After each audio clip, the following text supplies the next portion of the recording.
and follow along for the next few hours because, again, today is only the 6th time NASA astronauts will launch on a new spacecraft designed for crew, and it will lift off on United Launch Alliance Atlas V rocket, which ULA just finished fueling cryogenics a few minutes ago.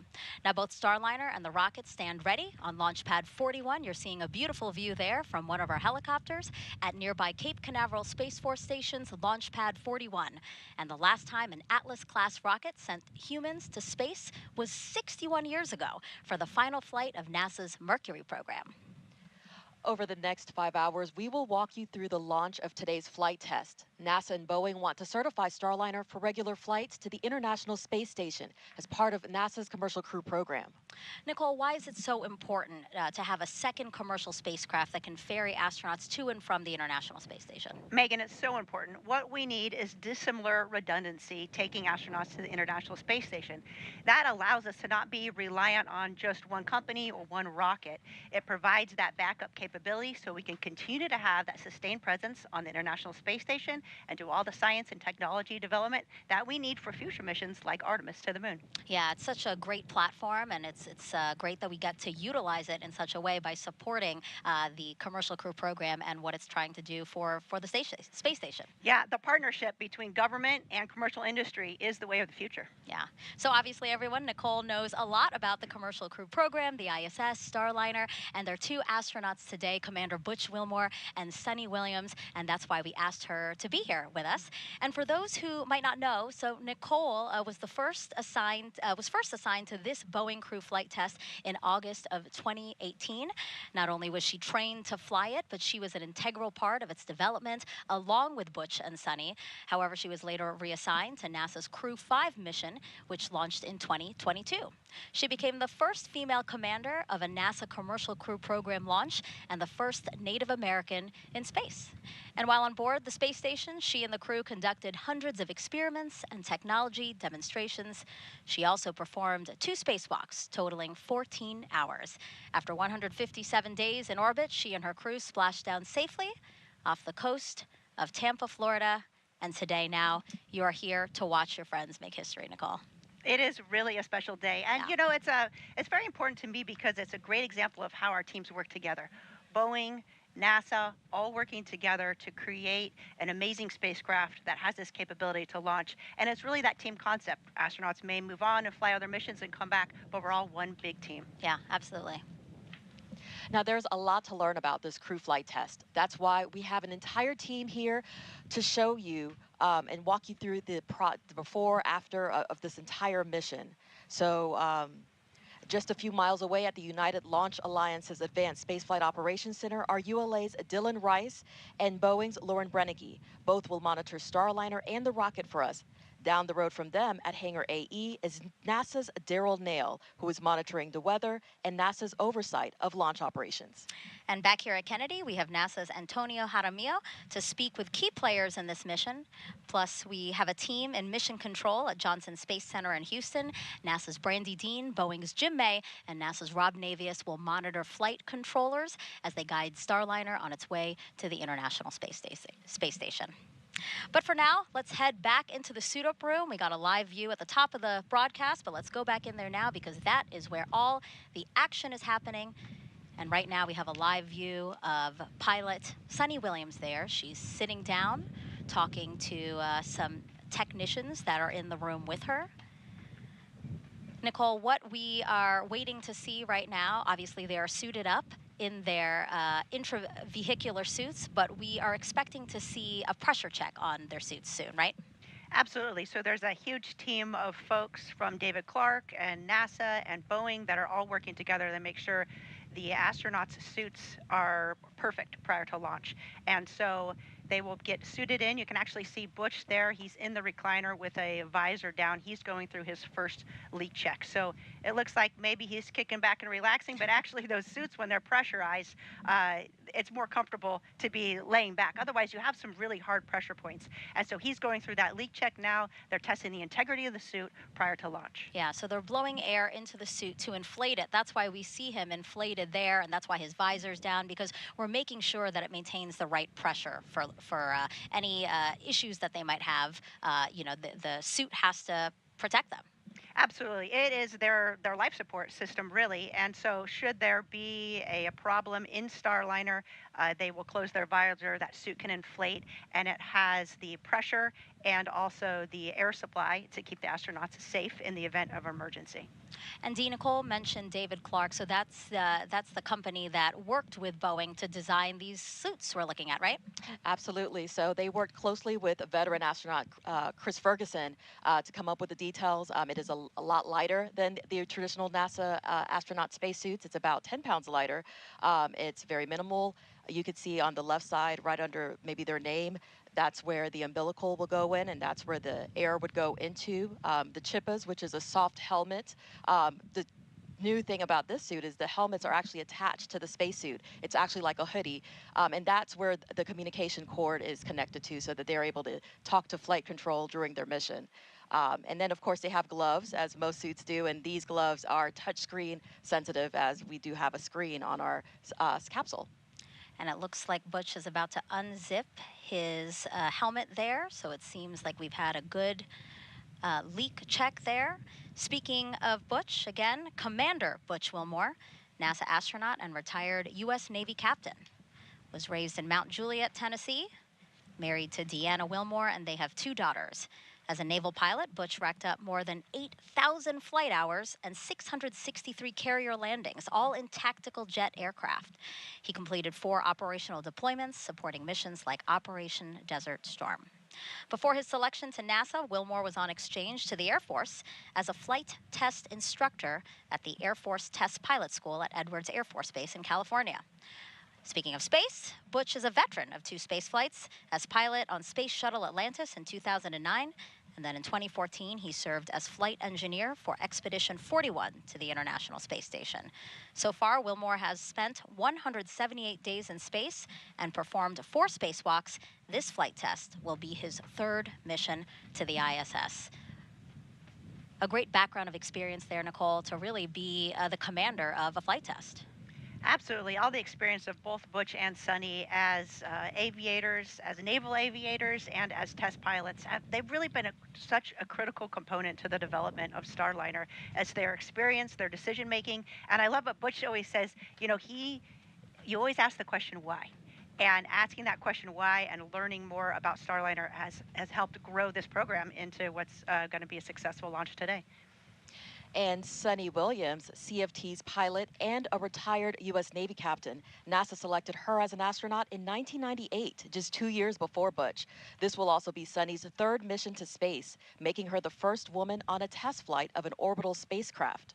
Her first trip to the ISS launched in 2006. She served as a flight engineer for Expeditions 14-15. She then returned to the orbiting lab in 2012 and was commander of Expedition 33.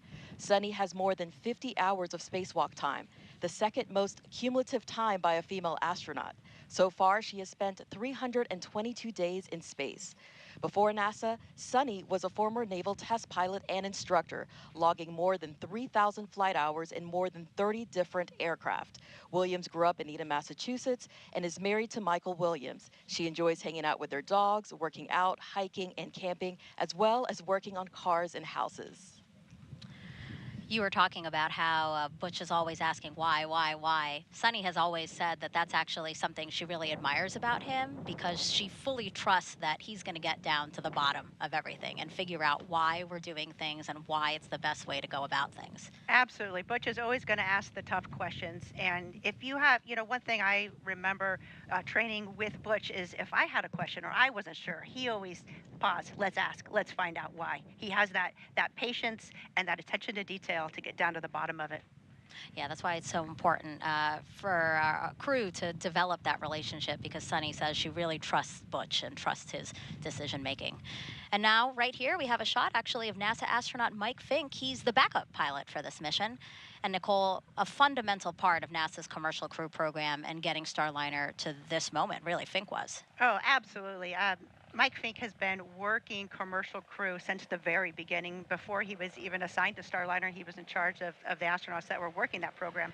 So he's had a fundamental role in its development as well, and it's great to see him in the backup role today. And then he's also assigned as the pilot for Starliner 1. Yeah, Starliner 1, the first operational 6-month mission to the space station after this crew flight test and certification of the Starliner spacecraft. Fink is known for loving to take pictures, so I bet you he's snapping. He's snapping a picture of the crew now. Okay, that makes me laugh. He is the best at taking photos. In fact, I told yesterday I drove by the pad and took a photo, and I texted Mike, and he sent me the first picture that we took together in front of the Atlas V, which is Oh, pretty special. yeah, that's wonderful.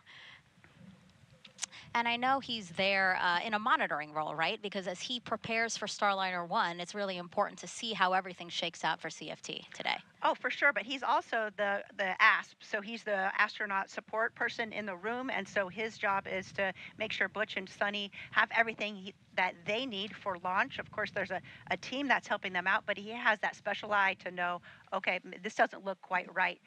You know, as a crew member, he has that kind of inside knowledge, and his forefront of his mind is the safety and success of Butch and Suni. All right. Now, if you have any questions about this mission over the next 5 hours, we invite you to send questions our way using the hashtag AskNASA. All you have to do is go to one of our platforms, Facebook, X, Twitter, Instagram, and again, use that hashtag AskNASA to send in your questions. We look forward to hearing from you and answering those questions live. Let's go now to United Launch Alliance's Advanced Spaceflight Operations Center, or ASOC, where ULA's Dylan Rice and Boeing's Lauren Brennicke are listening to all pre-flight operations right now. So guys, how's everything looking? Well, Megan, the countdown is going incredibly smooth right now. It's been nice and quiet in here when you consider all the important jobs that are going on around us. It's amazing that it is so quiet, but that's what we want to hear. Dylan and I are in a really unique spot here at ULA's Advanced Spaceflight Operations Center. We're able to look down over the control team, the launch control team down here, and if you see us right there in the middle of the room, that's us up in the window. And we're also able to be right in the middle of the mission directors who are over to our right and the engineering support that's over to our left. So we're in a great spot to be able to track this countdown for you today. We're also going to be bringing up the public operational communications that you might hear us refer to as loops or nets. So you haven't heard them so far in the broadcast, but we're going to bring them up now. And we just want to let you know that as they come across, our commentators will be pausing to make sure that you can hear them. It's also our job to wear these headsets you saw us in and listen to some of the chatter that's going on in the background. That way we can translate things for you as they happen and follow along with the nominal procedures. So far in the countdown already today, the Starliner Control Center is starting to shift control of the spacecraft over to mission control in Houston. The pad team has been cleared out for a little while the rocket was being fueled, but they are back on the pad now and preparing it for crew arrival. Our teams have also been cycling the thruster valves, and they're now in open position. This is the third time, of course, for Starliner to launch, but the first time that we're going through all these procedures with the crew members. So that's why we're coming to you 4 hours before launch today to be able to walk you through everything. But it is important to remember this is a test flight, so we are going to learn a lot, and it is our goal to make things more efficient for future crews. So Dylan, how are things progressing with the rocket? Well, Lauren, Atlas V, and Centaur are fueled and ready. The rocket was rolled out to the pad this weekend, where it was connected to the propellant storage farms, air conditioning, and other pad utilities. Our countdown started at 11:14 a.m. this morning, and we powered up the rocket, began all of our final checks of our avionics systems, and then started the final preps out at Launch Complex 41. All that work wrapped up around 3:30 p.m. We got into our cryogenic tanking hold at that point. And with the launch vehicle ready and the cryogenic hold completed at 4:34 p.m., we picked up cryogenic tanking. Cryogenic tanking takes about just under 2 hours to complete and went very smoothly today.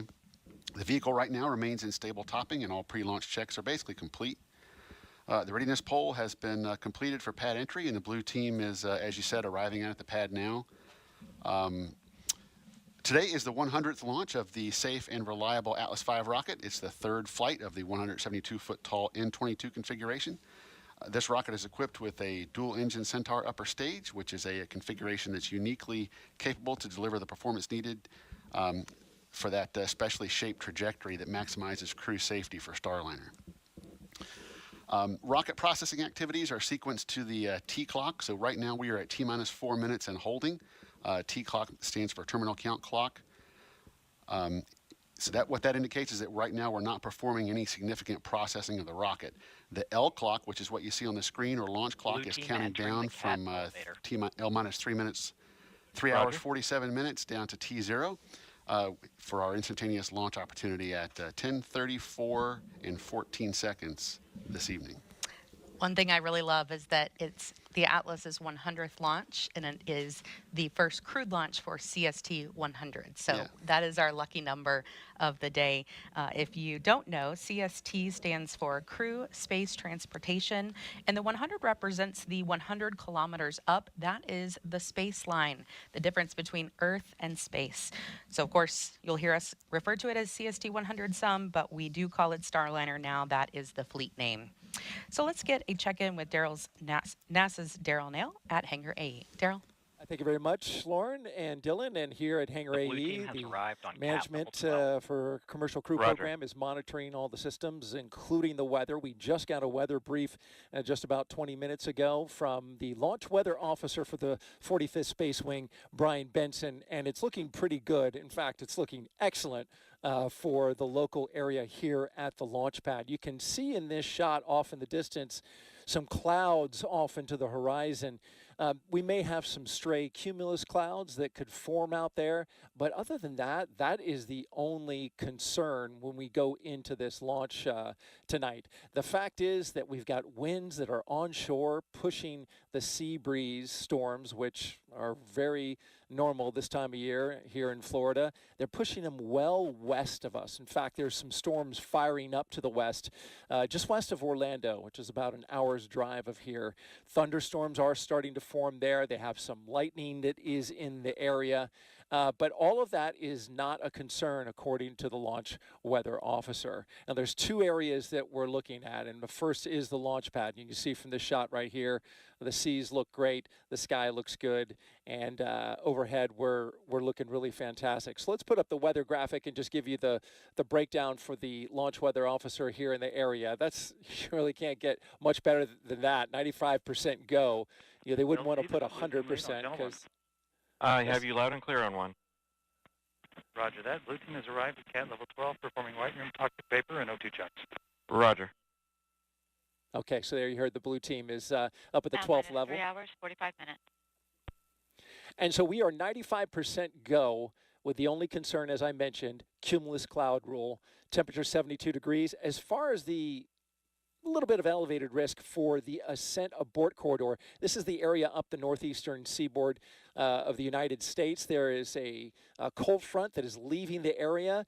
It has created some cool water in that area, and the search and rescue teams are monitoring that. It's below 40 degrees Fahrenheit, but that's not something that's going to be able to stop the search and rescue teams for Det 3 from going in that water if, for some reason, the crew capsule aborts into those waters up near the Canadian Maritime Provinces. Go ahead, Slick. The CST 100 commanding transferred from BMCC to MCC CST. Roger. All right, with Butch Wilmore in his seat, getting ready to do his suit leak check, we'll toss it back to Megan at the host desk. Yeah, so right now we have Butch sitting there. His suit leak check is actually complete, as well as Suni. So this is kind of some downtime that they have here, right, Nicole? Yeah, it sure is. There's a little bit of what we call it slop put into the schedule so that if they needed to redo a leak check or something like that, they could. But they're running through kind of in their minds all the last things that checking the configuration of their suit and all their pockets. And I'm sure they're saving time for maybe a card game. Okay. And I do want to point out some pre-launch traditions, because we here at NASA love to honor history and traditions here. So we want to show you one of those pre-launch traditions. This one is the addition of Butch and Suni's mission patched to a wall inside of astronaut crew quarters. You can see Butch finding the perfect spot for where he wants it, right on top and in the middle. Right on top and in the middle. That's great. I love that you're laughing, because this is very Butch-like, as I gather. Rightfully so, though. It's the first flight, so that's great. You can see all the other patches from the SpaceX launches down on the left and right sides there. Right, so your patch is there. Yes, on the right side, I think it's the third one down, Crew 5. Perfect. So now we see Suni signing around the patch, and now Butch. This happened on April 26th, just a day after the crew arrived at Kennedy for launch. And just, again, a great opportunity to honor the history of these launches and also to continue with tradition. Absolutely. And you see there's plenty of room there for the follow-on mission patches. That's right. That's right. Lots more launches to go with NASA's Commercial Crew Program. And speaking of their mission patch, Butch and Suni designed it together, and every detail has meaning. So the 7 stars in the background represent each astronaut who traveled to space as part of the Mercury program. The astronaut symbol at the bottom between Butch and Suni's names represent all who will follow in their footsteps after this flight. The orange border is a nod to this being a test flight. Earth's blue marbling represents Suni's love of the ocean. And of course, you have Starliner and the Atlas V rocket there in the middle, with the ISS above it signifying Starliner's first destination in space.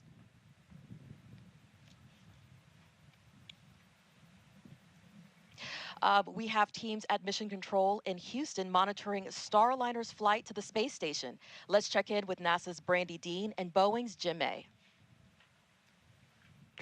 Thanks, Dee, and welcome to Mission Control in Houston. And I'm NASA's Brandy Dean. And I'm Jim May with Boeing. We're incredibly excited to be here today with the flight control team that will be seeing Starliner safely through its first ascent with crew members on board. The team's been training really hard for this, working through literally hundreds of simulations, and they're ready to get Starliner into space. Yeah, the team today is led by Flight Director Mike Lammers, with Flight Director Rick Hempling working alongside to assist him with keeping an eye on weather. And on Lammers' other side, we have Canadian Space Agency astronaut Joshua Kutrick acting as today's Capcom. He'll be speaking to Butch Wilmore and Suni Williams on the team's behalf, and he has a special interest in this flight since Kutrick plans to be on board Starliner the next time it launches as a mission specialist on Starliner 1 crew.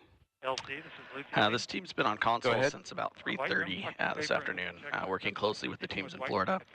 Just under 4 hours before launch, once everything was activated and ready for them, the Boeing Mission Control ground control team handed control over to these folks here, and they'll be the ones sending commands to Starliner from now on.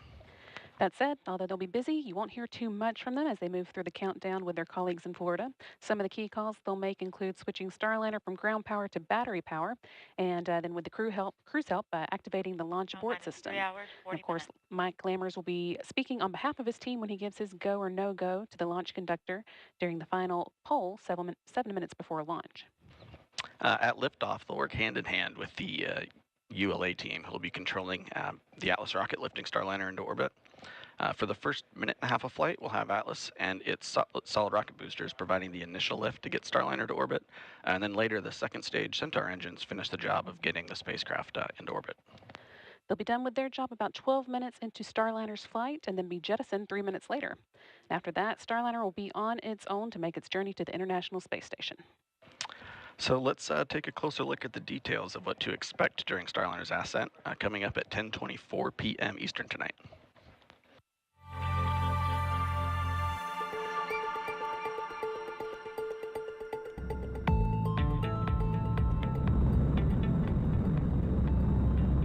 Ascent begins at T-0, liftoff, the end of the countdown and the beginning of the mission.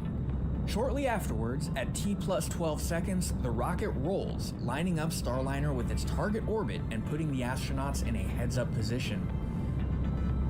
Then, around T+40 seconds, max Q starts. That's also known as max aerodynamic pressure. This is a critical time when the atmospheric forces reach their highest. Next, at about +1 minute 35 seconds, the 2 solid rocket boosters run out of fuel and burn out, and about a minute later they separate from the booster. The Atlas booster engine continues to burn for almost 2 more minutes. Then at approximately +430, booster engine cutoff, or BECO. About 5 seconds later, the booster separates and so does the ascent cover on top of Starliner. At around 4 minutes 45 seconds, the Centaur upper stage ignites, continuing the push to orbital speeds. Then a little after 5 minutes, Starliner is free of the atmosphere and doesn't need additional aerodynamic support, and the aeroskirt is jettisoned. After a long 6+ minute push from Centaur, main engine cutoff, or MECO, happens around 12 minutes after liftoff. Then, when Centaur successfully separates almost 15 minutes after launch, ULA's job is done. But Starliner is not quite in orbit yet. After a 16-minute coast, Starliner ignites 4 of its orbital maneuvering and attitude control, or OMAC engines, for the orbital insertion burn, and then 31 minutes after liftoff, the ascent profile is complete.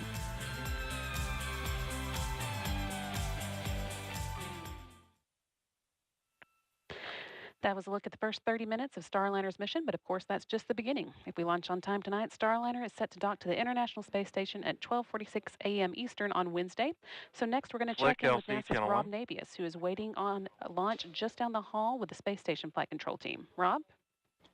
Well, good evening from the International Space Station Flight Control Room with here at the CST 100 Space hatch Center in Houston, where the Orbit 3 team of flight controllers is on duty at this hour, keeping tabs on the countdown, the progress of Starliner's preparedness for launch, and the countdown for the crew members on board the station to be awakened at about 2 a.m. Eastern Time Tuesday morning. Once the 7 station crew members are awake, they'll move right into preparations for the arrival of Butch Wilmore and Suni Williams late Tuesday night. High on the list for the station crew after their wake-up call will be the stowing of equipment currently housed in the passageway between the forward end of the Harmony module and the hatchway through which the Starliner astronauts will float as they enter the station following docking.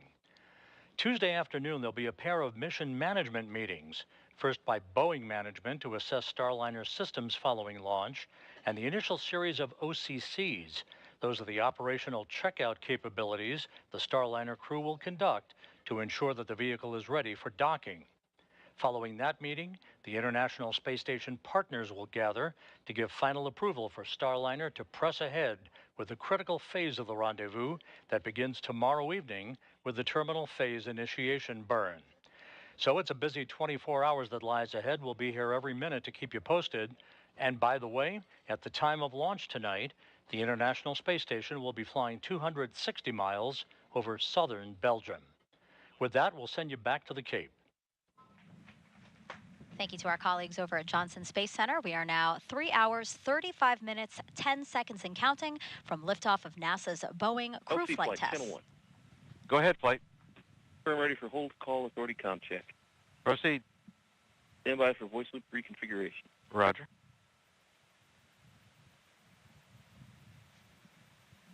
Nicole, really quickly before they start, what is this poll? So Or not poll, I'm sorry, check. Yes, they're doing all the 35 minutes. These are all the comm checks to make sure that the control rooms for the spacecraft, for Houston, as well as the rocket, are all in sync and have good communication.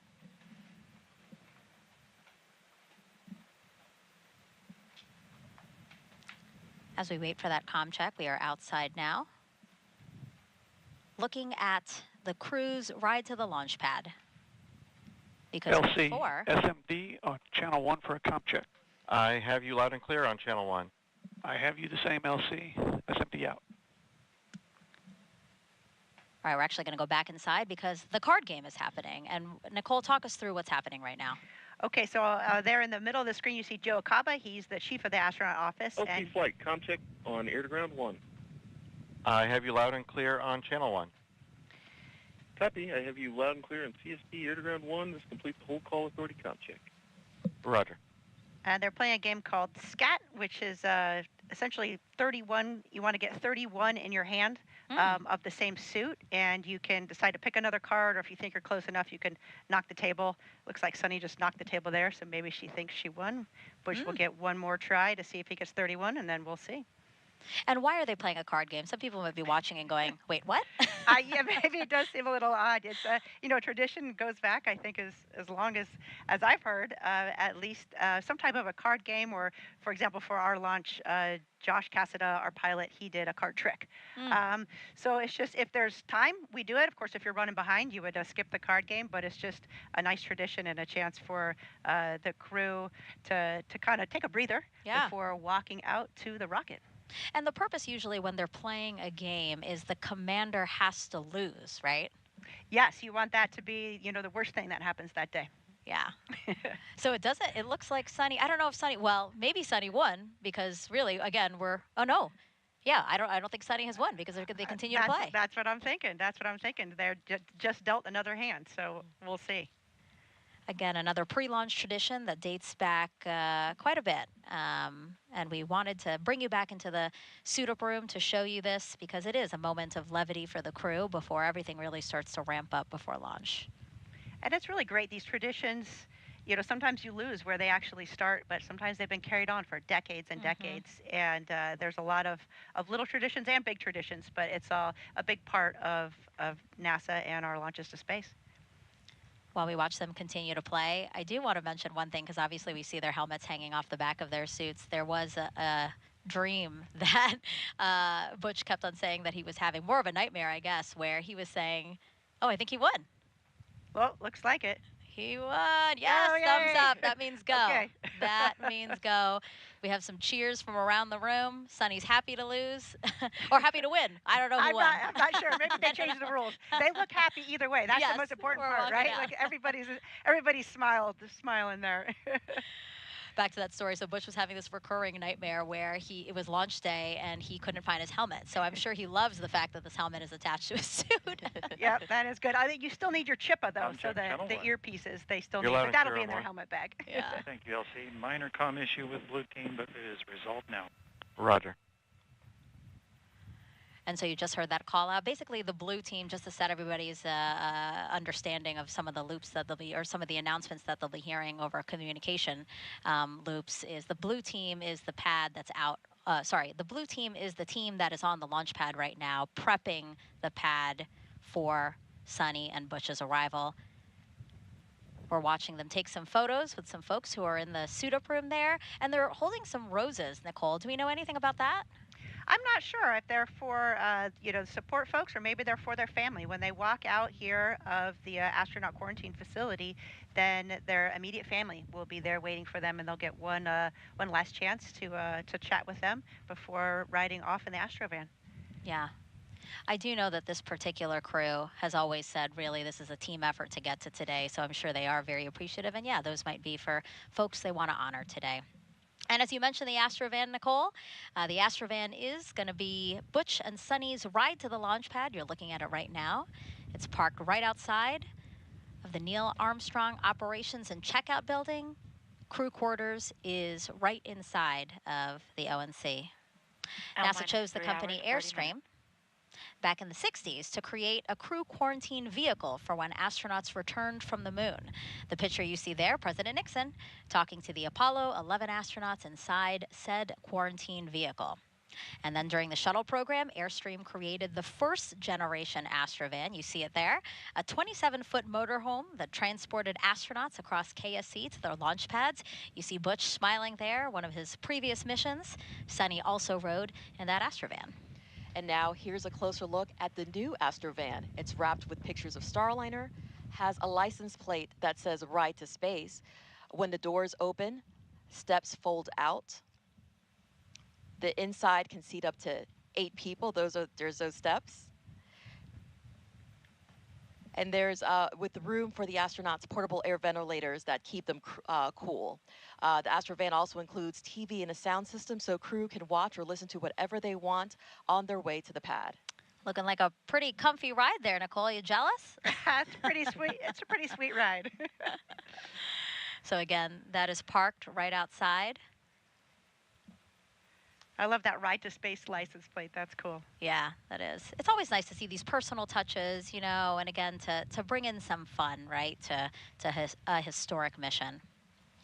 Now, Nicole, we're outside again of the ONC building, Neil Armstrong Operations and Checkout Building. Can you talk to us about the crowd of people that's there now? Oh, absolutely. So you'll see Butch and Suni, their immediate family, will be there watching the launch, and then you always have a support astronaut. And for... Oh, it actually looks like they've already left and the they're suit-up matching. room. Look at, they're matching their picture in the elevator.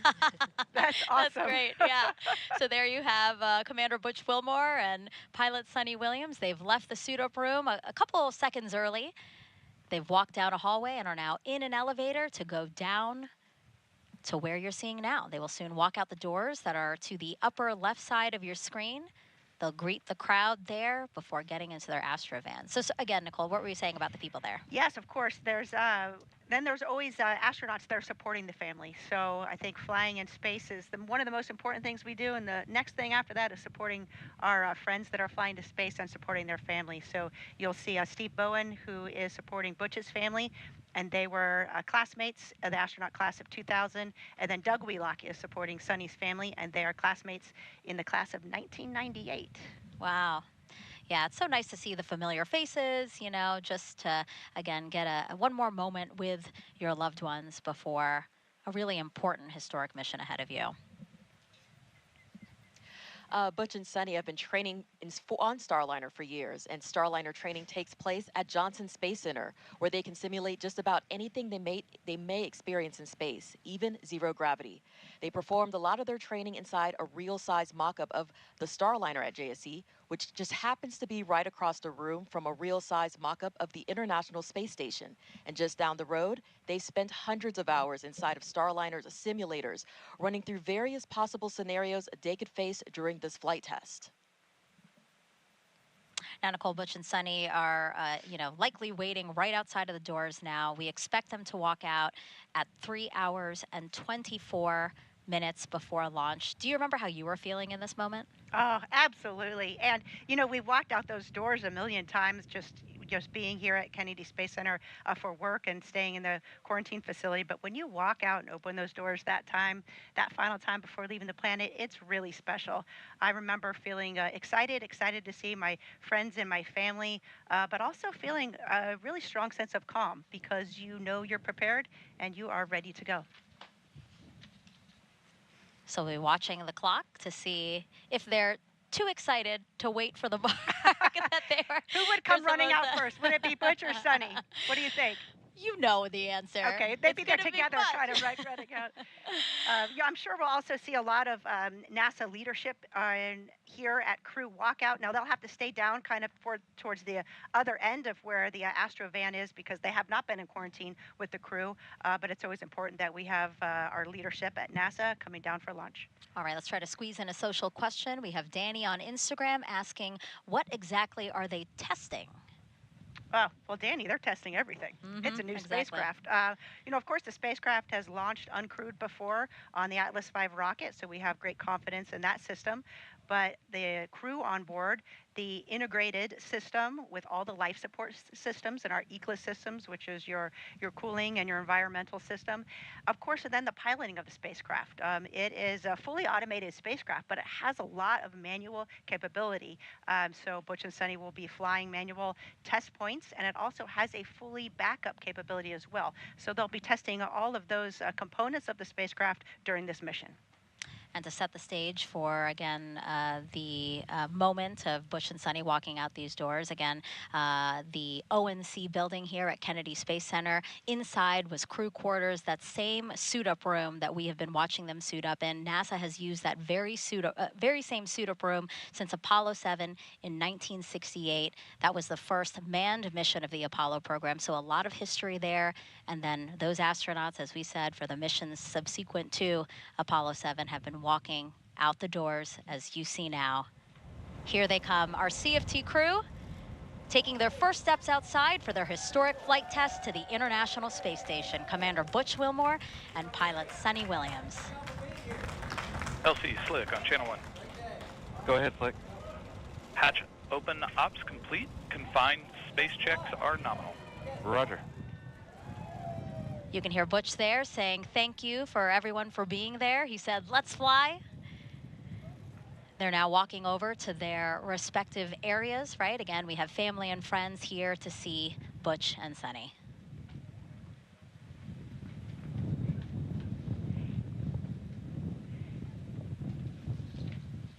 Everybody looks really happy, smiling, excited. They'll have a couple of minutes here to chat with their family and friends, Nicole, before we expect them to get into the Astrovan and drive off at 3 hours and 20 minutes from launch, so about 3 minutes from now. And you can see looks like they gave the roses to their family. That's a nice touch. And then you can see other people that are watching or observing are kind of staying back behind that line there just because of the quarantine that the astronauts have been in for the past 2 weeks. Yeah, there's sections, right? There's the first section of people who have been in quarantine. Second section might be extended family who couldn't do the quarantine. And then we have the media, of course, covering this historic launch. And this is a special moment. I mean, it looks like it's crowded there, but it's really a private moment that you're kind of have with your family to exchange some words and give some final words of encouragement for those that are staying back on the planet and for the person that's leaving the planet as well. Yeah, both Butch and Suni have said, you know, they have included their family every step of the way of their mission. So really, they feel like their family is ready and excited and happy for them to embark on this journey. Absolutely, and your family is such a big part of this. Your immediate family, of course, your extended family, then your NASA family and your Boeing family. It's really everybody working together and supporting each other is the only way we can make these incredible things happen. Yeah, less than 2 minutes from them to drive off to their launch pads. I do want to point out who's going to be getting in the Astrovan with them. So we will have a driver. His name's actually Rodney Perry, and he said, I could not pass the opportunity up to drive astronauts to a launch pad. I don't blame him. Yeah, that's pretty cool. And then we have a backup driver who's going to ride passenger, monitor again those communications that we're hearing over the loops, the nets, just to keep tied in with the operation. He said that Butch and Suni are just down-to-earth, fun people, excited to, again, play a small part in their mission. And then also Fink, NASA astronaut, is going to ride with them. Can you talk to us about that, Nicole? Yeah, so again, in that astronaut support role, Mike will be with them all the way up until they get on the elevator to go up into the launch pad, and he's there to just answer any questions they have, help them out in any way. It's nice having kind of just a person, a colleague that's there should you need anything. And then, of course, Spanky's taking notes on everything because, as mentioned before, we're always learning and improving our processes. And so he will take any lessons learned back for his launch. And we're watching now as Butch and Suni give air kisses, air hugs.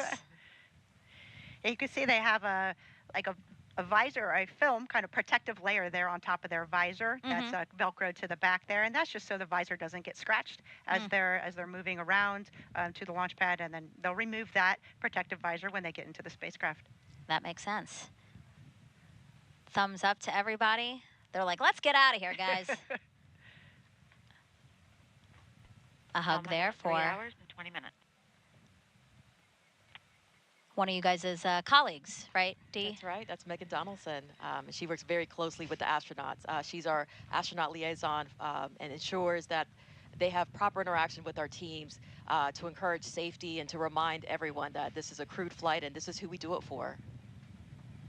Now she's closing the door. The stairs are going up. We see the backup driver getting into the passenger seat. I always expect the Astrovan to zoom away or something, but for some reason it always drives so slowly. I guess safety first, right? Exactly. I was just going to say safety first. We have speed limits here on Kennedy Space Center. Yeah, don't you take those very seriously. You encourage people to beat those speed limits? Of course not. I'm sure everybody getting situated in there. The windows, they look opaque, but actually the astronauts can see out of them, right, Dee? That's right. So they'll be able to have views of the entire Kennedy Space Center as they ride to their pad. And what a beautiful time to be riding to the pad. We're about to see sunset here. Golden hour. Absolutely. It's gorgeous. And it's always fun because you drive out to the pad and there's a lot of locations, especially coming by the vehicle assembly building where the streets are just lined with folks waving and cheering you on. We expect the drive to take about 20 to 25 minutes from here to Launch Pad 41 on Cape Canaveral Space Force Station. So not on Kennedy Space Center property, just next to us. Again, about a 20 to 25-minute drive. How are you feeling on that drive, Nicole? We were definitely excited. I was in a car with Josh, as I mentioned before, who was our pilot for Crew 5, and we had a music playlist that we listened to, but we picked too many songs, so we had to kind of like rush through to the next song because we wanted to get all those songs in. We had some songs that kind of hype you up, some songs that had some like special, personal meaning to us, and then, a couple songs that just as a crew were something that we really enjoyed together. Speaking of music, both Butch and Suni obviously wanted to have some music to get them in the mindset as well. Butch said epic movie songs, which I'm sure doesn't surprise you. His phone has, he said, over 300 epic movie songs. And then Suni has said she's more of a country pop kind of gal. So really that vibe is just, kind of relaxing with family on the beach. So that's kind of the music that they've been listening to get them in the mindset for today. Absolutely. I mean, you're definitely focused on, launch and the upcoming mission, but the ride over gives you just a chance to kind of kick back and reflect a little bit about all the work that's gone into preparing for this moment, all the teams of folks that have been working hard to make sure that this launch is as safe as feasibly possible, and then also to reflect 17 minutes. on your family and what a critical component they are to this mission. Seems there might have been a slight delay, but now everybody is back in, and we are off. NASA astronauts Butch Wilmore and Suni Williams now en route to Cape Canaveral Space Force Station's Launch Pad 41 with a full security escort. A beautiful aerial shot there to show you the convoy that will take them to their launch pad. Now, I remember, Dee, you said that inside there's a TV in there, and of course we wanted to know what the astronauts will be watching while on their ride to their pad, and we found out they'll be watching the Top Gun Maverick movie. I hear you laughing, Nicole, because that is very much the two of them in a way to get them both amped up. As we've mentioned before, both are experienced naval aviators, and we actually have some old school pictures we'd like to show you now. We have a picture of Suni back in the day. And that particular movie has significance to her because she said when she first got into the Navy, she thought about being a diver, but then she watched the first Top Gun movie, and she decided to go to flight school. So she ended up being a helicopter pilot, right, Nicole? That is awesome. That's a great picture. I have not seen that one before. Yeah. Yeah, Suni was a helicopter pilot and a test pilot, and is still a wonderful pilot today. She actually flies a lot of general aviation as well. Mm-hmm. And then we have a picture of Butch, of course. Fun fact, he was actually a real Top Gun pilot. And Dee, you mentioned Chris Ferguson, a retired NASA astronaut. He's on the far right. Talk to us again about him and the fact that he, too, was a Top Gun pilot. That is correct. He... LC Slick on Channel 1. Go ahead. Crew transport convoy is en route to LC-41. Estimated arrival to the roadblock is about L minus, I would say, 3:05. Roger. OSM, LC. OSM. Crew transport convoy is en route to pad. Permit entry into FHA. Roger. So as you hear there, obviously comm checks of the crew, letting teams know that the crew is on their way. And yes, Megan, as you mentioned, Chris Ferguson is a former Top Gun pilot. He is obviously a retired NASA astronaut, but he did work for Boeing, as we mentioned. He assisted us greatly with Starliner, helped design the NASA astronaut suits, and he shared many of his stories from his Top Gun days, if you will, and we enjoyed hearing them. So I love that they all have that to share. And as we watch the convoy make their way across Kennedy Space Center here, let's check back in with NASA's Brandy Dean and Boeing's Jim May, who are monitoring things at Mission Control in Houston. Thanks, Megan. It's great seeing Butch and Suni on their way to the launch pad. We gave them a good send-off here when they left Houston on April 25th as well. The teams at Johnson Space Center lined the road to Ellington Airfield, holding up good luck signs and even tossing a little confetti as they drove in to board their T-38s for Florida. Things have been going smoothly for the flight control team and mission control Houston. The team here took control of Starliner a little less than an hour ago, and they've been working smoothly through a number of the steps in their pre-launch checklist. One of the first things they did after coming on console was a weather briefing with the crew in crew quarters still. That was a quick conversation, though, as the weather is looking very good for today's launch opportunity. The team here in Houston is continuing to work through their pre-launch checklist, although right now they're working in more of a monitor mode, keeping the spacecraft stable while Butch and Suni head to the pad. Then the teams at Kennedy Space Center prepared a Starliner for their arrival. So once the crew gets strapped into their seats and the hatch is closed, things here will pick back up a little bit as we perform cabin leak checks, monitor Starliner's life support systems, hosting the crew for the first time to space. Yeah, and then in the last 20 minutes before launch, there are a few important actions they'll work through, switching Starliner to internal power and working with the crew to activate the launch abort system. This carefully choreographed pre-launch process has been practiced many times as a fully integrated team, and most recently just last week with all of us sitting here in the same seats as our final set of training to prepare for Butch and Suni's mission today. And of course, all of this is aiming to get the crewed Starliner to the International Space Station for its crewed flight test. So let's check in again with the destination, the International Space Station. Rob Navius is with the Space Station Flight Control Team, standing by to give us an update. Rob? Thanks, Brandy. Well, Mission Control is buzzing tonight with the White Flight Control Room down the hall, poised to take over Starliner mission operations at liftoff of the Atlas V rocket. And in this room, the International Space Station Flight Control Room, we're ready to collaborate with our colleagues once Starliner moves into what are called integrated operations around 9:45 p.m. Central Time tomorrow night, about 3 hours prior to Starliner's scheduled docking. Once the new spacecraft is docked to the station's Harmony module, there'll be a period of about 2 hours to conduct leak checks on both sides of the Starliner Harmony docking interface before the hatches will swing open, allowing Butch Wilmore and Suni Williams to enter the station, which has been home for both of them on previous missions. Wilmore and Williams will configure Starliner systems for docked operations, then will join the 7 Expedition 71 crew members for a typical safety briefing. That will be conducted by Station Commander Ale Kononenko of Roscosmos. The Starliner crew will transfer equipment to the station from their spacecraft and begin to settle in for their visit. Countdown clocks are ticking backward as we close in on the launch of this test flight. We're ready here in Houston, so let's go back to the Cape and our continuing coverage. Thank you.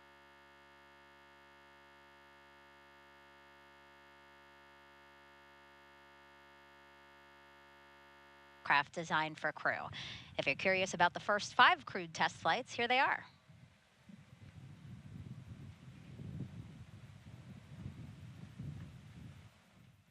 The first was Mercury Redstone 3, launched May 5th, 1961 with Alan Shepard. The next one was Gemini 3, launched with Gus Grissom and John Young on March 23rd, 1965. Apollo 7, Wally Schirra, Don Isley, Walt Cunningham, October 11th, 1968. Then you have STS-1 with astronauts John Young and Robert Crippen, which launched on April 12th, 1981. And then NASA's SpaceX Demo 2 mission, Doug Hurley and Bob Behnken, May 30th, 2020.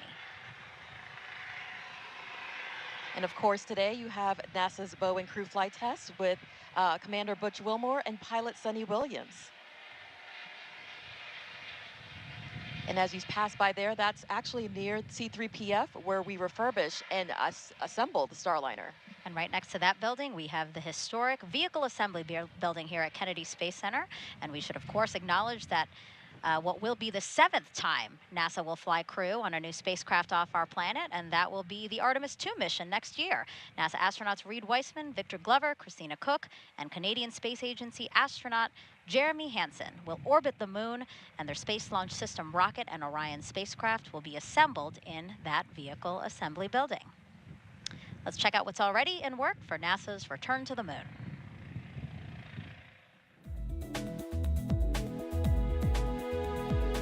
Engineers inside the Neil A. Armstrong Operations and Checkout Building at Kennedy Space Center lowered the Orion spacecraft into a vacuum altitude chamber with the help of a 30-ton crane. The chamber simulates deep space to test for any electromagnetic energy that could damage Orion as it travels away from Earth. Meanwhile, the Artemis II crew completed an underway recovery test at sea. This exercise mimics Orion landing and recovery procedures when the crew splashes down in the Pacific Ocean off the coast of California. Navy divers and boats approached a mock-up Orion capsule and helped the astronauts into helicopters, which then flew them to a nearby naval ship, just like they'll do during the mission. Back at Kennedy and high above Launch Pad 39B, this 360-degree video takes you for a ride inside one of the Artemis emergency egress baskets. In the event of an emergency at the launch pad, astronauts and workers use this quick exit to get to safety. That's a look at your Artemis Moon Minute. We're now 3 hours and 7 minutes away from launch. So let's check back in with Daryl Nail over at Hangar AE. Well, thank you very much, Dee. And as we follow the convoy to the pad here, you can see the shadows on the vehicles are getting long. That's because sunset is just about 30 minutes away, 8 p.m. Eastern Time.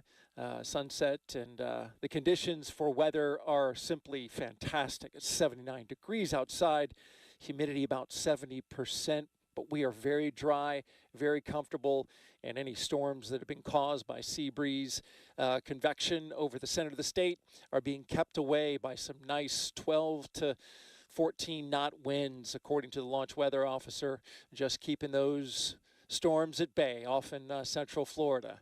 So as the team goes out there, the crew's getting a beautiful sunset, a beautiful Florida sunset as they go out to their launch pad today.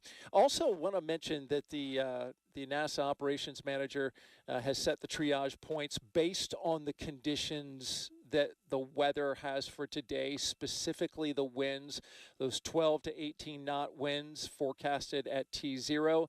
That dictates where they can put the triage should there be an emergency at the pad and they needed to get crews out of there. They want to make sure that both the emergency personnel and the astronauts are safe in case of any emergencies that happen. Now you saw the helicopter flying right by, and this is a shot as they continue to drive out towards Space Launch Complex 41 here. And with that, we're going to send it back to Megan. All right, and as Butch and Sunny are almost at the launch pad, let's check back in with Lauren and Dylan as they monitor the countdown. Hey, Megan, as the crew has been making their way across Kennedy Space Center and over to the Cape Canaveral Air Force Station side, Space Force Station, I should say, the pad team's been inside working to prepare the inside of Starliner for the crew to arrive. We've been talking a little bit about the pad team. We've told you we also referred to them as the blue team. So if you hear us say blue team, that's who we're talking about. It's made up of 5 people from Boeing and 3 people from ULA. As the pad team is working up in the top of the crew access tower, one of the pad team members is also going to be making their way down to escort the crew up once they get there to the pad. You can see there on the left of your screen, that is what we call the white room. So we have 2 pad team members working away in the white room, and then on the back of that shot is, of course, the hatch that goes into Starliner. So that's where we will see Butch and Sunny making their way into here shortly. We're also about to see a pretty exciting moment. As soon as they arrive to the pad, they are going to be able to get a last-second look at their rocket. They will first pull over to the side of the rocket and be able to look up at it and see it in all of its glory before they take off this evening. And they've done this 3 times before. This will be their 3rd time. They've, of course, gone to space in the shuttle and as well as the Soyuz. So they know how to go through these motions, but it's a little bit different and a little bit special each time. We have heard Suni and Butch talk a lot about this spacecraft and how much they love it for its agility. Butch, if you've heard him in some of the recent press conferences, has even joked a little bit about how he feels so lucky to be in this spacecraft and how nimble it is, because he says he could really do barrel rolls around the ISS if he wanted to. Go ahead. Of course. Yes, sir. Per step 150, 26 personnel, 26 entering FHA at this time. Roger. Of course, he would not be doing barrel rolls around the ISS, but he just likes to use that as an example of just how nimble this spacecraft is. Suni also tells us that it is a test pilot's dream to be on this flight. She says she feels like she won the golden ticket. So it's pretty special for our teams to hear things like that. They have both been thoroughly involved with the development of Starliner, making changes along the way. They say that their fingerprints are really all over every procedure, every part of Starliner, even their spacesuits. They have been that involved in the makeup of everything. Of course, it is their goal to put Starliner through the ringer during this test flight and to prepare it for their friends who will take future rides on Starliner once we are certified and there are future missions on Starliner 1. So Dylan, the crews feel very confident with a ride to space on the Atlas, which has a 100% mission rate. They like to talk about that. Well, Lauren, the Atlas V Starliner configuration was designed with a commitment to safety. One of the most reliable rockets in the world, Atlas V, is today carrying an extra layer of safety for its specialized duty of launching astronauts. We call that the Emergency Detection System, or EDS for short, and it was developed by ULA engineers to enhance the protection of astronauts riding atop Atlas Slick V. on channel 1. Go ahead. Ready for pad support personnel to perform OSE radio comm checks and proceed to ground level. Roger. And Lauren, as I was saying, that EDS system autonomously monitors the health of all of the launch vehicle systems during flight. If the EDS system detects an impending anomaly, it can trigger an abort faster than any human could possibly do. But the astronauts also have the capability to trigger a manual abort from inside the capsule. Along with that EDS system, we also have a dedicated ascent flight control team on console at our headquarters in Denver. During this, this is Slick. They're exiting the white room to grab the radio now. Okay, Roger, copy that. Yeah, during any human spaceflight mission, this team is monitoring the health and performance of the rocket during ascent to space. The engineers will provide a real-time status and collaborate directly with NASA's flight director and mission control in Houston. When you hear the call sign Atlas, that's our ascent lead, and he'll be providing real-time telemetry data from the rocket and provide continuous situational awareness. So for now, the rocket remains ready. We're just waiting on the opening of today's launch window and our astronauts. All the activity out at the pad is actually up on that crew access tower right now. As you mentioned, there are 3 ULA team members on the blue team, and they're there to manage all aspects of the crew access tower systems. They performed the initial safety checks of the tower and the white room prior to the Boeing team's arrival at the pad. Once the crew is loaded, and convoy has arrived at the pad gate. Roger. LCOSM. Go ahead. Crew transport vehicle has entered the pad. Roger. Crew is clear to proceed to level 12. Roger. Okay, we're hearing now that the crew has pulled into the pad fence line, as you can see, and they've been given clearance to go all the way up to level 12 on the CAT. All right, as Butch and Suni make their way up to the rocket, and we are going to see a very historic moment here. We're going to pitch it back over to Megan and Dee and Nicole. Ladies. Thank you, Lauren and Dylan. Yeah, we just saw the Astrovan get onto the pad there. The rest of the security escort stayed behind, right, Nicole? Yes, they stay behind, and it's just the Astrovan that goes up there to the launch pad. L-3 hours. Time markers again, L-3 hours to launch. As we see Butch and Suni and NASA astronaut Mike Fink get out of the Astrovan. You can see Mike taking some photos there already, which is, he's always great at commemorating the moment. Yeah, I'm sure that he's very excited again to see his friends. And this is a special moment right here when they get a chance to look at the rocket. So Butch and Suni walking ahead there. They're gonna take a look at the rocket, which you see on the upper right-hand part of your screen, kind of behind the building that's there. You see the A, that is the structure there that's holding the rocket up. Again, a really wonderful moment for the two of them to take this all in. You know, and it's amazing. You do it, it feels like 100 times in training, and maybe there's a rocket there, maybe it's not. But the day you look up and you see your spacecraft on top of that rocket and you know you're about to climb on board, it feels very different. And this shot, it shows how massive this rocket is. It really shows the scale of just what they're about to do. How did you feel, Nicole, when you took a look at your rocket before getting on it? I was amazed. As you know, as Dee mentions, amazed just how massive it is. And it's just incredible to think that we as humans can come together and build something so incredible, launch humans into space, and to do it safely. And again, this must be emotional for Mike Fink as well, because right after this flight, and once Starliner is certified for those continued flights to the International Space Station, it'll be his turn. Yeah, he and Scott Tingle will be headed up on Starliner 1, hopefully not too soon. And so the three of them now back in the Astrovan driving around to the elevator that will take them up the crew access tower, specifically to level 12, and that is where they will get into the Starliner spacecraft. And this is where Mike will leave them, as we talked about. He's doing kind of all the last checks to support them. He'll hand them their helmet bags, which contain everything that they need to take into the spacecraft that they're not currently wearing. The vehicle has arrived at the base of the CAT. Roger. So they'll have their checklist, their ascent entry checklist, their chippas, of course, which are their headsets, their gloves, and then maybe a Sharpie or a pen. The crew kind of can decide what particular things that they want to have with them in their helmet bag. And so probably that handoff is happening off camera now. Again, Fink handing off helmet bags. LC locks 2. Go ahead.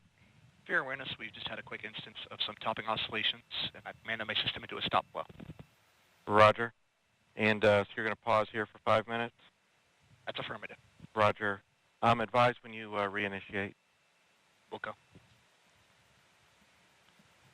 And you can see it looked like the blue team was actually carrying their helmet bags, and The flight crew has entered the CAT elevator. Roger. they're escorting their Butch and Suni onto the elevator. All right. And as they close the elevator door, we will see them reappear on level 12. Go ahead, Blue Team Lead. In conjunction with the topping oscillations reported, we're getting a unusual audible associated with that. Roger. Locks 2, LC. Go ahead. Yeah, Roger. Is there any expected venting up in that area? Roger, LC, we're starting to see the oscillations at the top of the OLED space dampen out little by little. We're going to observe it for a little bit longer here, but at this time we don't see any issues with the tank health this time. Roger. Suspecting maybe just a different sound coming out of the Centaur vent valve. And you can hear that communication there from affirmative, LC. Roger. United Launch Alliance. They're, of course, monitoring all the instrumentation. Blue Team Lead, LC. Go ahead, sir. Roger. Appreciate the comment. Just advised if anything significant changes. Yes, sir. They're monitoring the instrumentation very closely, and then we'll talk about The flight crew have arrived on CAT level 12. Roger. anything they see that is, potentially off nominal, and they will investigate, and you could hear them reporting to the rest of the control teams. They will continue to monitor, and of course, if there are any issues, they will let us know. But at this point, it sounds like they're just looking at some instrumentation. Yeah, I believe they said something about a stop flow for maybe 5 minutes, and they'll monitor that and hopefully be resuming after those 5 minutes.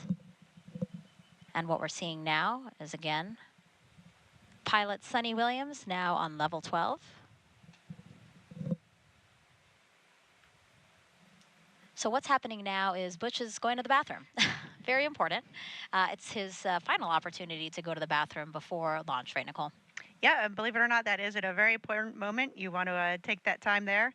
And it also gives, your other crew member a chance there, like Suni is, to look out the top of the launch tower, which is just an incredible view. You can see the wind is really ripping, as you can see Suni's hair getting blown around, but it's a great view looking down. I'm sure that sunset over the Cape is pretty special at this point. Yeah, it's wonderful that this isn't a night launch, because obviously at night this place is pitch dark. So it's nice to have a view from up there for them.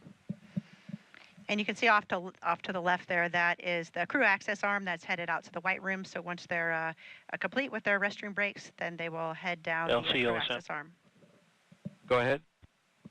Yes, sir. Crew transport vehicle is clearing the pad. Roger. And here they go. Butch and Suni walking across the crew access arm to Starliner, their ride to space. So and now, OSM, proceed to south fallback. Roger. So now they're in the white room being greeted by some of the pad team members. That's going to help them ingress into the Starliner capsule. But before they do that, you can see Butch has a Sharpie in his hand, and he is actually signing a mission patch that they have put in the white room. It may seem like we do a lot of signing and a lot of patches, but it's important, the traditions, and not only for the crew, but for all the team that supports. So you can see all the Boeing folks there in the white room, and Suni and Butch have worked with these folks for many, many years, and they are going to do all the final checks and get them in the spacecraft. Really, Suni and Butch put their lives and making sure that they're ready to go in their hands. So you can see them gathering there for some words prior to getting in the spacecraft. I love seeing this moment. Again, another opportunity for them to get together, possibly a prayer. We know that Butch is a man of faith. As discussed in the room here, we're almost at the end of our 5-minute timer for restarting flow with the oscillations. Recommendation from IFS is to resume flow and then immediately initiate a rechill process once we have regained our topic state. Roger. I concur. Proceed. You can see it looks like the Butch there is taking the patches from the crew that are helping them get suited up there in the white room, and he'll fly those patches to space and then return them to the crew members when he returns safely. And simultaneously also happening, you'll see the pad team members with different bags, and that's basically them making sure that Butch and Suni have everything they need before they get into the Starliner spacecraft. Yes, you can't check too much, so you will double and triple check, and you'll have your buddy check you out as well. You want to make sure that you have everything situated just perfectly. You can see Butch there, he's hooking up the comm cord from his Chippa to his spacesuit. And what we'll see is Butch going through the ingress process first, and then Suni will observe from the outside here, and then it'll be her turn to go inside. Yes, and there's a lot. You can see that the Boeing folks have suits on, have hairnets on, have gloves on, have masks on. The white room is a clean room. It's environmentally controlled. We want to make sure that the environment inside the spacecraft has the proper humidity, that there's no contamination, and we are, it's very important that there's no dust, hairs, rocks, anything, any type of FOD that could get into the spacecraft or into the hatch. So it's important that we keep this room clean and pristine. Right, so after they help him get his gear situated here, as you said, some FOD checks, foreign object debris, things that shouldn't be on them, go into space with them. So make sure they take them off. So you see that white pad on the floor there, Nicole, that's like a tacky mat is what they call it. Yeah, the little sticky mat, and so if there's any debris on your shoes or your boots as you go in, that will get removed and stay on the sticky mat. You can see that they're helping Butch put on his wrist. He's got a wrist mirror as well as a wrist light that they helped put on. He also has a watch, and he has a cover that's on his watch. You can see that wrist mirror there on his right forearm. And what do they need a light and a mirror on their forehead? Why do they need those things? Well, really that mirror, remember we saw how during that leak check how Butch lowered his helmet and then zipped his helmet all the way around. So you can't by yourself see where confirm that that helmet is fully zipped unless you have a mirror or your buddy can look at it and see it for you. So it's really for safety of flight, and if you needed to, of course, when you're strapped in, you may have limited visibility. Of course, if you're pressurized or something, that's even exacerbated. So that mirror allows you to gain more views of the spacecraft and to check that your helmet is properly zipped prior to pressurizing. And now we are inside the Starliner spacecraft. And as Butch gets settled into his seat, let's toss it over to Lauren and Dylan inside with the launch team to walk us through what else will happen before Suni gets in. Go ahead. This time, flow's been reinitiated and a rechill has been issued. Roger. Megan, thank you. We are taking a new view now. This and is blue from team lead, LC. This is from one of the 4 different views we have inside Starliner from our Mustang camera system. And this shot here, of course, is up close on our commander, Butch Wilmore, as he gets settled into the seat here.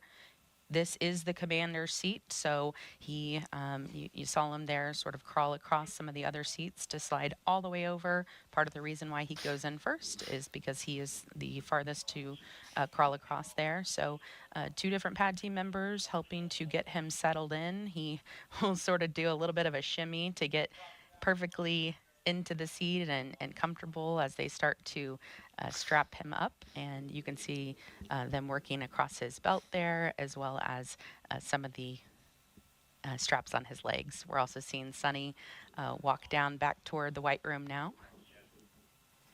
LCOSM. Go ahead. Yes, sir. Per step 160.24. Personnel have exited FHA roadblock. Roger. All right, and back inside Starliner.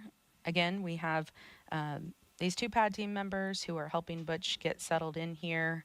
They won't start with Suni until Butch gets completely in. These seats that they're in, actually, Butch and Suni made some recommendations when they started the process of getting fitted into them. They wanted to add a little bit of extra padding to their backs, so that's just one of the ways that they've been involved in making changes along the way. And they say that, you know, every little change that they make, they want their friends, the other astronauts who will fly Starliner in the future, to look back and thank them for making, you know, this the most comfortable and pleasant ride to space for them.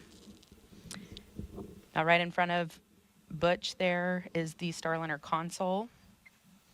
It is a display with a mix of screens and switches and knobs. It also has 2 hand controllers, so he'll have one down to his right as well as a one on his left. And that console has really been simplified from Blue team lead LC on 1. Go ahead, sir. Yeah, Roger. Just for your essay, we are executing another Centaur LOX retail. Yes, sir. We did notice that. I apologize for being off net briefly. I had to do a crew assist. The audible that I had reported earlier concerning the chattering sound is greatly diminished, but it is still present. Roger. As I was saying, the console there has really been simplified for maximum efficiency from some of the previous spacecraft that they've both been on. The shuttle had thousands of switches and indicators, but Starliner has about 85. And Butch and Suni have told us that they really like to be able to get their hands on those switches and the hand controllers. Of course, they're both test pilots at heart, and aviation is in their blood, and so they like to be able to get their hands on it. They will be doing some manual flying about 1 hour after they are in a safe orbit, so about an hour and a half after launch. Not too far from now, they will be grabbing those hand controllers and flying Starliner. Of course, it was built to be completely autonomous, and future missions we don't expect them to ever need to take their hands onto the console, but this is a test flight, and so we are going to test out all of the capabilities of Starliner. The other seats that are in Starliner today, the 3rd and 4th seat, are filled with cargo. The 5th seat has a flat plate on it.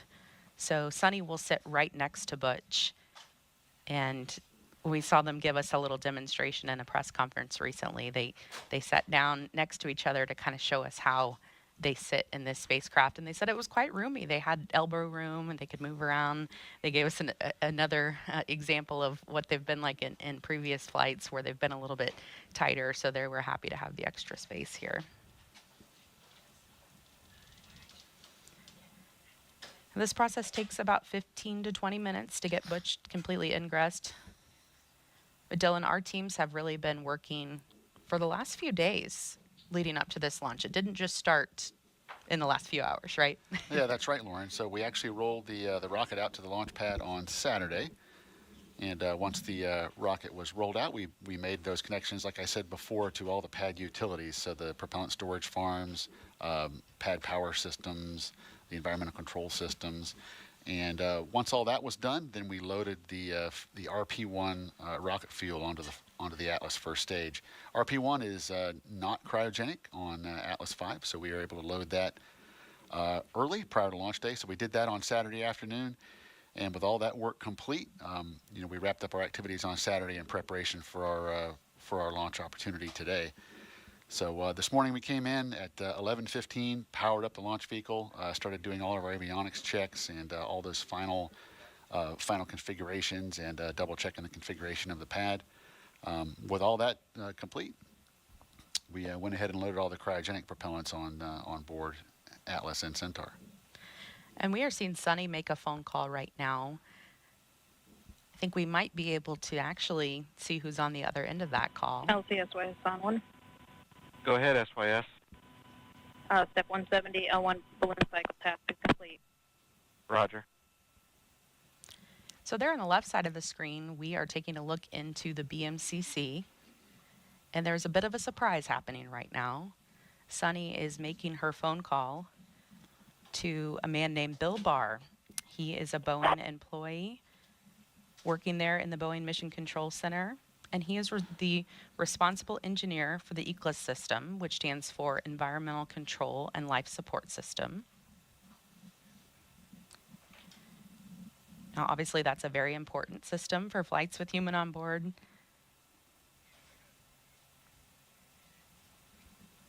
Just trying to see if we could see any of the reaction in the room, but I'm sure this is quite the honor and surprise for Bill. Bill is a lifetime career Boeing employee.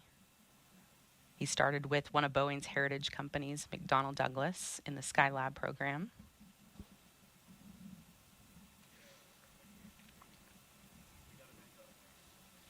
His teammates told us he is one of the greatest mentors anyone could ask for. Just a great teacher, knowledgeable, kind, and incredibly patient.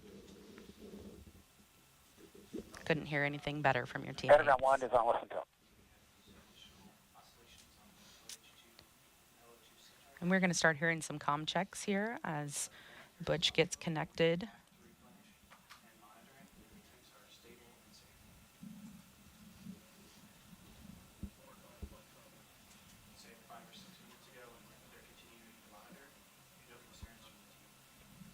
And LOX 2, LC. Go ahead, LC. Roger, do you have a status update? At this point, we're back into stable topping replenish. Still monitoring our Delta P measurements in the tank, but things are looking more favorable. We'll inform you if we start seeing oscillations again. Roger. Houston, CDR, Starliner, from Starliner, cop check on Pentagon 1. Starliner at Houston, loud and clear, Pentagon 1 for the CDR.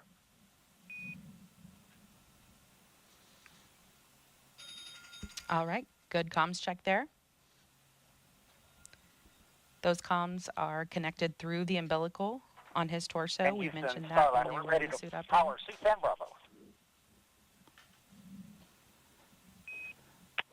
Starliner, Houston, Arizona 1, we copy, ready for Bravo on the ECLSS control power panel. You can take suit fan Bravo to ON. Suit fan Bravo's coming on. All right, so you just heard that call there. They are turning the suit fan on. And it looks like they're actually a little bit ahead of schedule here. This is something we were expecting to happen in about 7 minutes. So running pretty efficient today, and they will be, doing their best to see how quickly they can get this done, because of course we'll have 4 or more astronauts on future missions.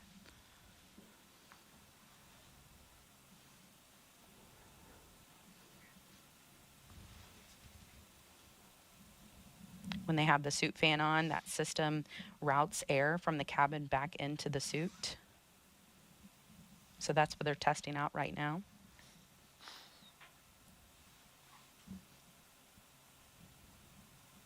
You can see Butch has some paper procedures in his lap. He will use paper procedures until they get up into orbit.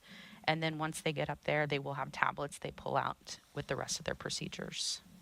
They also have procedures strategically placed in a few other positions. They have a knee board with procedures, as well as they have a pretty cool arm strap that sort of looks like what a quarterback for a pro football team would wear, if you've ever seen that. It has a laminated flap on it, and they can put procedures in there so they can just look down at their arm.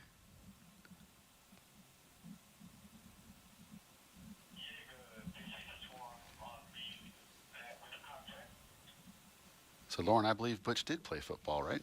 He did, yeah, college football player. So he may be used to seeing those. Yeah. There's not much Butch can't do, I'll tell you that. The spacecraft is about 15 feet across inside, so quite spacious. They like to compare it to about a mid-size SUV.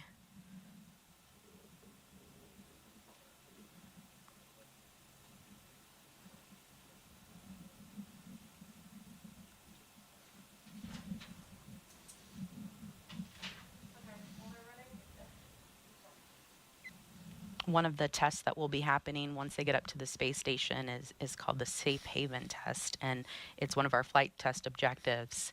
And they will actually pull in a couple of the astronauts who are already on the space station into Starliner with them and go through some procedures to be able to prove that Starliner could actually provide them sort of a lifeboat if they ever needed it, if there was a problem on the ISS. So we'll get a chance to see probably about 4 astronauts in there during that time.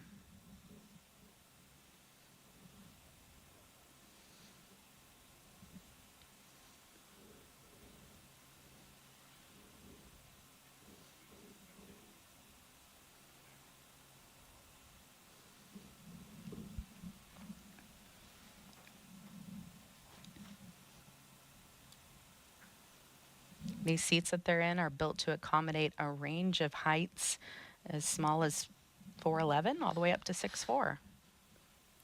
So if you had any preconceived notions about what size you have to be an astronaut, not in this case. We will be able to fit all sizes. Suni talks a lot about that too in the suit fits that they've done, that they've been able to, the suit checks that they've done, they've been able to make sure that they can accommodate all sizes. Houston Starliner, we are ready to perform suit cross leak check.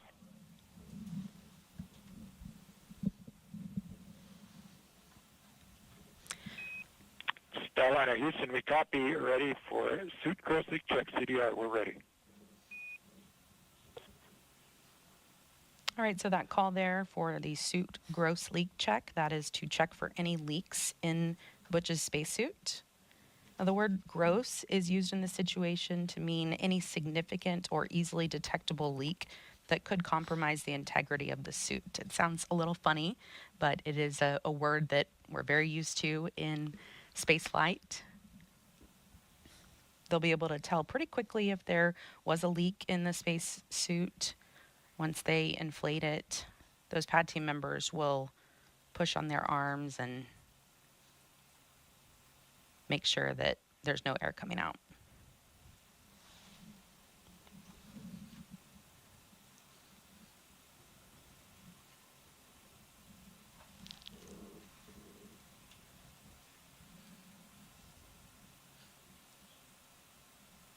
These suits are about 40% lighter than suits they've worn in the past. And Dylan, I've even tried on their gloves, and you would be amazed at how much you can move around in them, what all you can do in them.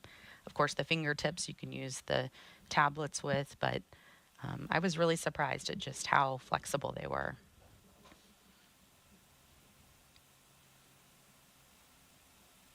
It's starting to get darker over Space Launch Complex 41. Leak check on CDR. Houston copies a good gross suit leak check on the CDR. Thanks. Good gross leak check. Good news there. You know, Butch is a former flight test instructor at Edwards Air Force Base. He has a Master of Science in Aviation Systems. So let's listen to a little bit more on this retired U.S. Navy captain and CFT commander, Butch Wilmore. I large part of the desire within us is to do things that are of benefit to others. In this job, we get to do things that are of benefit truly for all mankind as we explore the heavens that not many people get to experience, true, but we don't go just to get the experience. It's about the team and it's about the benefit that it brings. My name is Butch Wilmore, and I am the commander for NASA's Boeing Crew Flight Test Mission to the International Space Station. Life in Tennessee, God's country, that's where I grew up. Very fortunate, had loving parents, took us to church. When I was young, 7 years old, I believe, they bought a little land out in the country, 6 acres or so. We had horses and cows, and I raised chickens and ducks, and just enjoyed life in the country. I went to Tennessee Tech, started working on an electrical engineering degree, and played football, which was a very difficult combination, I learned, because they're both full-time jobs. So it was a lot of effort over those years, but it molded me and it helped instill the work ethic my parents had instilled in me when I was younger. I entered the Navy and was fortunate to fly the A-7E. It's a single-seat attack aircraft, and I flew that for a couple of deployments. And then I transitioned to the F-18 Hornet, and through that process, was selected in the test pilot program. You learn a lot about yourself as you go through test pilot school, where you're lacking in certain capabilities that are necessary to do a test pilot type of job. When it comes to flight test, the minute details matter. When we're doing our runs, hey, well, let's run it this way. Let's do it that way. Let's add this in. Let's take that out. And let's look at it in that regime so we can see how the spacecraft responds. And that's what you do with aircraft, that's what you do with spacecraft, and that's what this test is all about.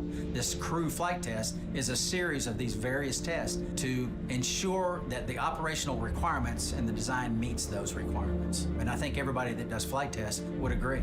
Focus, understanding, and also the team coming together to give you the overall understanding of the test and the capabilities of the spacecraft or aircraft that you're testing is vital.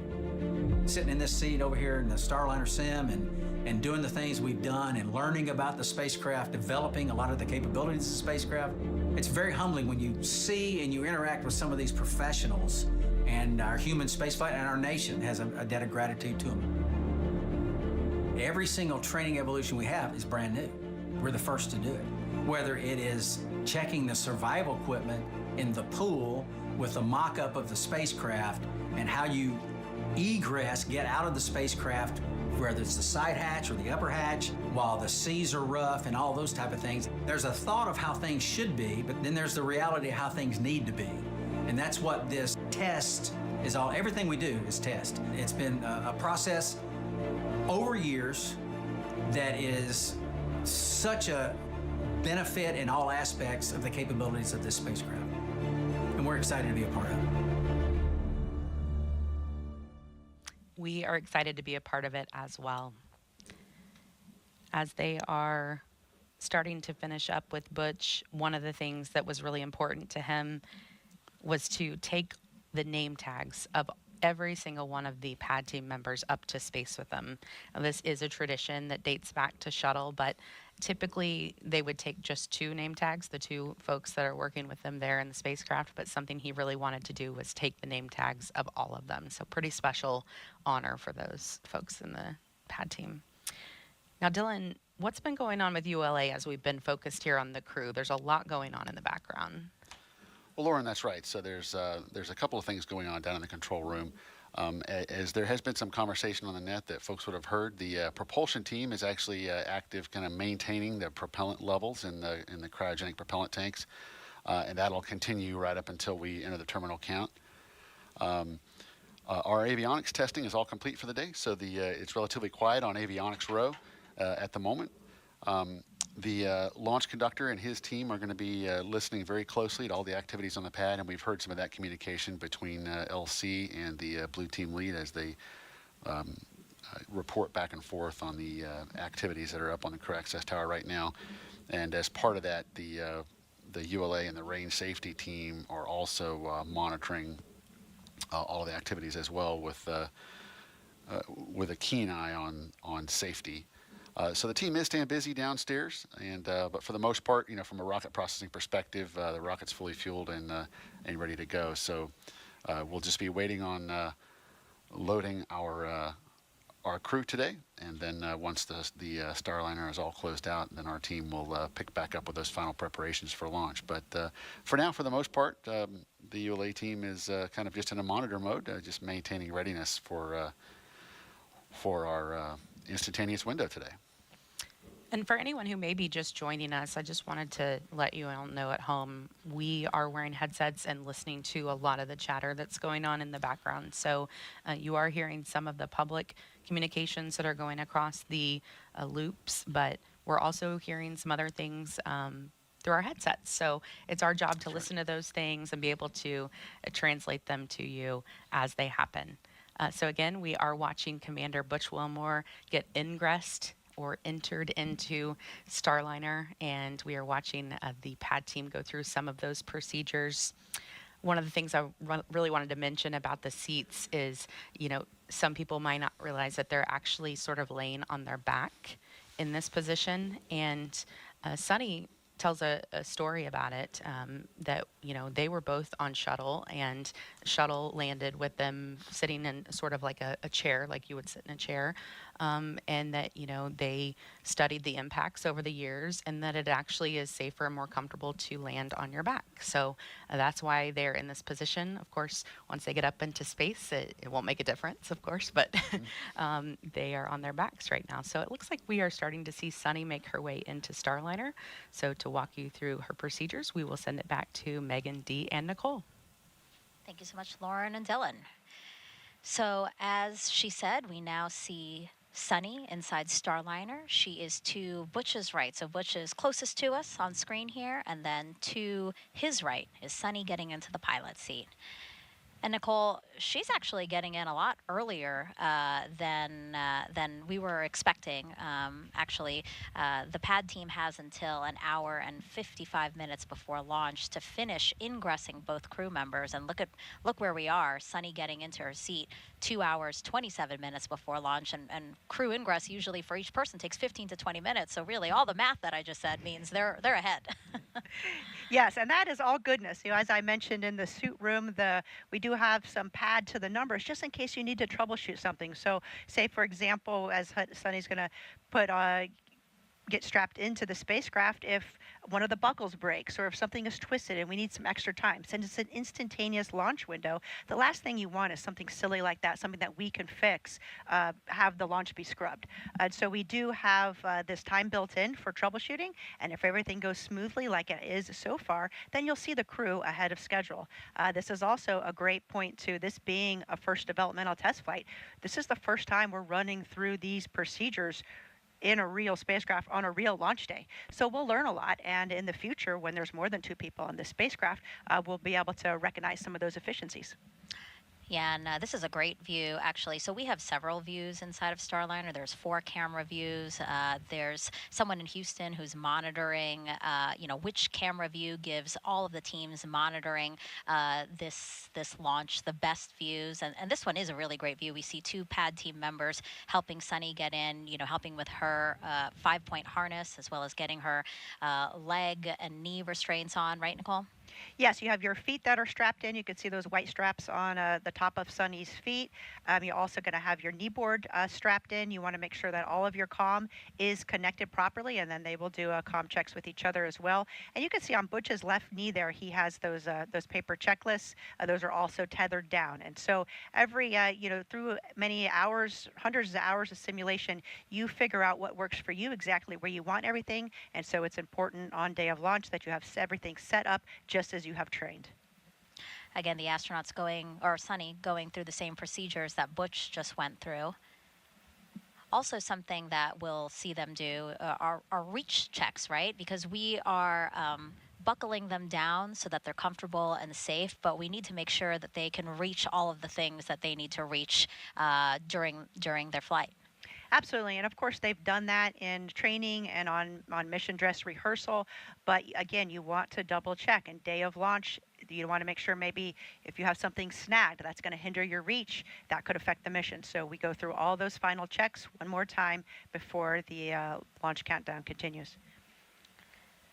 And coming up soon, so that we all know to look for it, we expect Suni to reveal their zero gravity indicator. Usually it's a soft toy a crew picks to fly with them. And once that toy begins to float, it's a visual indicator, right, that they have reached the weightlessness of microgravity, because we just said they're buckled in and really nothing else should be floating around except for that zero gravity indicator. Yes, it's a great way to show, that you've reached microgravity. Unfortunately, the camera views for Starliner when it's in free flight will not be transmitted back down to the ground real time. They'll be recorded, but not real time back down to the ground. So Suni will introduce this here on Earth. And what we're showing you now is a kind of toothed whale, and that's a male narwhal. A narwhal, as you can see there, we're showing you because that is the zero-G indicator that Suni chose with the help of her niece and nephew. Suni wanted to choose an indicator that raised awareness for how space and ocean research go together. Obviously, we've been talking about how Suni's really passionate about the ocean. So, and again, after all, space and the ocean really do go together because space gives us a very unique vantage point of our oceans. So this particular narwhal toy that you saw Suni holding in that picture coincidentally was named Calypso, which happens to be the name of today's Starliner spacecraft, which Suni named in 2019. And she named it Calypso to pay homage to the explorer Jacques Cousteau. He sailed his ship named Calypso all over the world to teach people about the ocean. You see Mr. Cousteau right there. Now, Suni believes Starliner will do the same for space, again, teaching people about space. And remember, Suni wasn't supposed to fly on the spacecraft. She was initially assigned as the commander of Starliner 1, the first post-certification mission, as we've been mentioning, but she was later reassigned to CFT and feels it's an honor to fly on the spacecraft she named. So really, the stars all aligned for her to be on this flight test today. She did. I think that's very special. I remember we were there all for the OFT landing when Butch revealed, or when Suni revealed the name Calypso. Yep, back in 2019. So look out for that zero gravity indicator. She had it in one of the bags that they're putting onto her. And so at some point when she's settled into her seat there, she will take it out, and then one of the pad team members will tether that indicator somewhere to the spacecraft again so we can see it free floating when they reach microgravity.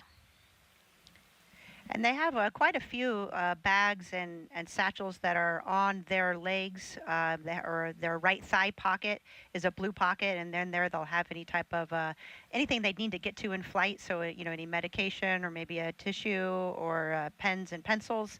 And then they have a gray bag that's on their right shin pocket that has their emergency equipment, some food, emergency water, a whistle, a signaling mirror. And then on their left shin pocket, they'll have some personal items and their glasses if they need them, as well as a dosimeter. And I want to go back to something you mentioned. You were mentioning the camera views inside of Starliner. So yes, we do have several camera views inside Starliner, and we will have those views all the way until launch. So we will get to keep our eyes on the crew all the way down to T0.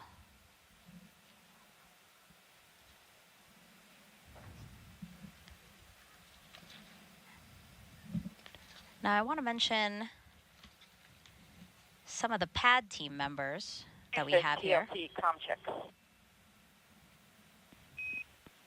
Starliner Houston, we have you loud and clear, Radar Ground 1 for the PLT. Got you loud and clear as well.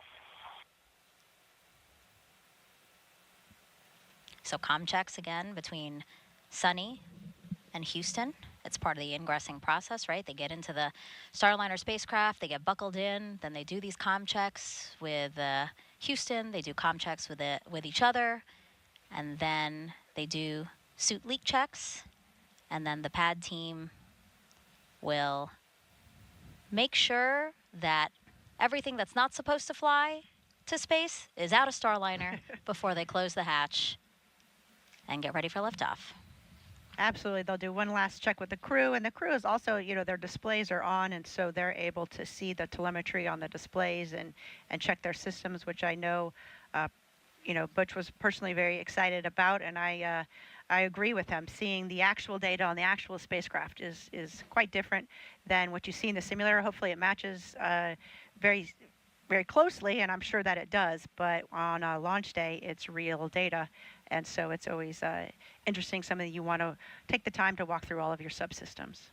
Yeah, the last time Suni and Butch were in Starliner was a little over a week ago. They were doing another rehearsal for today. And when asked how it felt, Suni said it felt like they're where they're meant to be.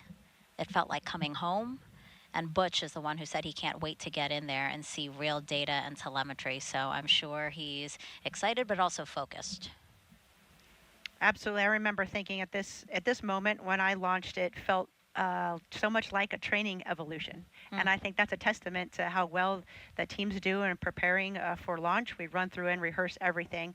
And that's a very comforting feeling because you have a lot on your mind and you want everything to go smoothly. Throughout the broadcast, we've been hearing about each of their backgrounds. Both are test pilots, and both have said that that background in particular has really helped them with this mission. Butch said our backgrounds are why we're here. And again, Suni giving a lot of credit to Butch, saying he's always asking why, and it's really been helpful, especially in a test flight.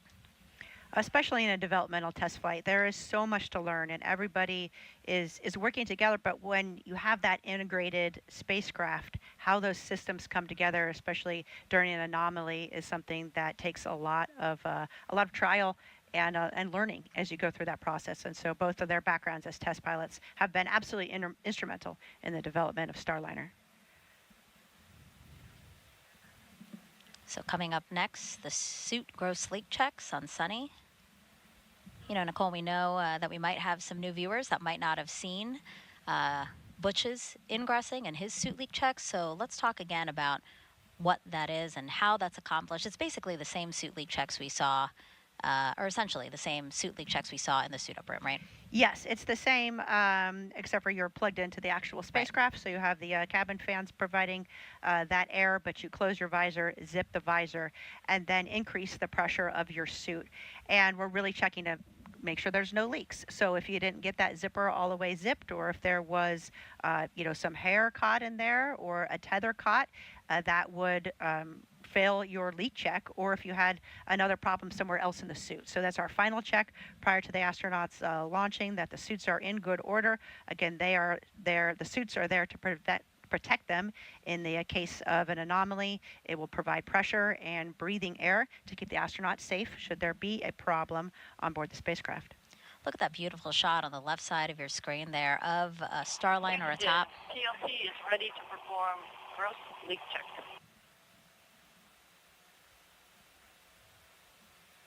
Starliner atop the United Launch Alliance. Starliner Houston, we copy, ready for the gross suit leak check. BLT, your go.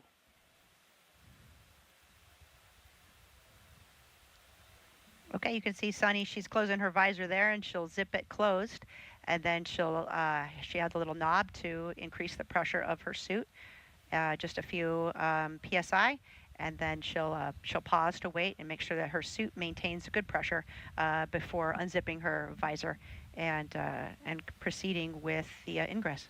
And this is the first time we're seeing these suits in action. So Nicole, did you have any input in how, I know that Suni and Butch, did you have any input in how these suits were designed? Early on we worked a lot with David Clark and the suits. The design was pretty much set, but there were some modifications as the suits were built. We need to make sure that they fit each of the crew members and in a pressurized environment. And so there were some adjustments that David Clark went back and made on the suits to make sure that we had still the ability to reach everything when the suit was pressurized, and also some work on the zipper. As you can see, the zipper is a critical component there at the helmet. You need to make sure that it's zipped, so we need to be able to visually confirm that it's zipped, be able to hold on to a tether that's on the zipper, and that the zipper is strong enough, and then we have a proper technique for zipping that helmet. Yeah, I remember Suni saying that one of the modifications was putting a T-bar onto the end of that zipper, just so that they really had a good grip on it as they made sure that it was completely closed. Absolutely. And even though you have pretty good dexterity in the gloves, it's still difficult to hold on to a little tether. So the T-bar helps quite a bit.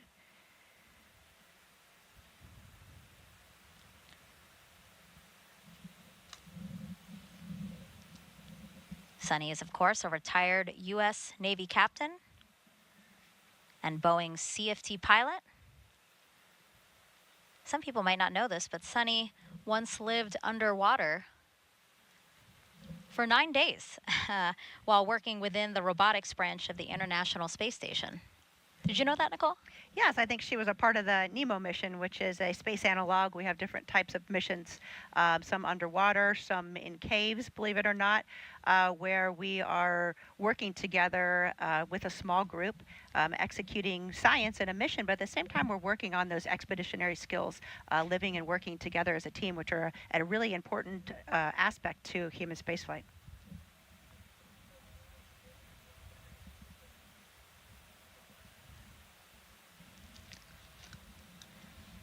Check of the clock, 2 hours, 13 minutes and counting until liftoff of NASA's Boeing crew flight test. Again, just want to spend another moment to call attention to the left side of the screen here and just that beautiful shot that we have of Starliner and Atlas V. Thank you for bringing it up full screen because it is really a great shot. Nicole just turned around. It's directly behind us here at the host desk. Just to take this moment in. It's absolutely beautiful. Sunset happening just about 20 minutes ago here on Florida's Space Coast. I mentioned this before, that things right now are looking good. The pad team had until 1 hour and 55 minutes to ingress the crew. All right, there we go.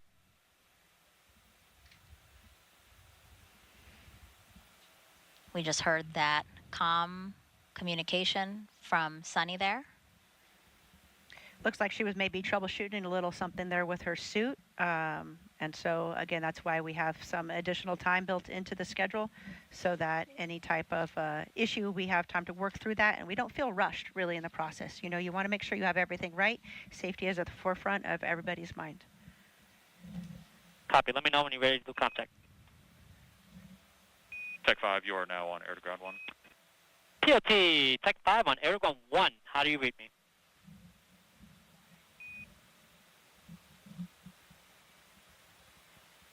Okay, I do not hear you. Do you hear me? Contact.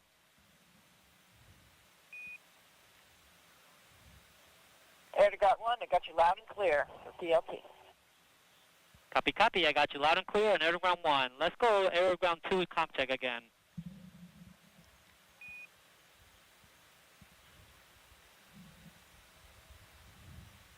Tech 5.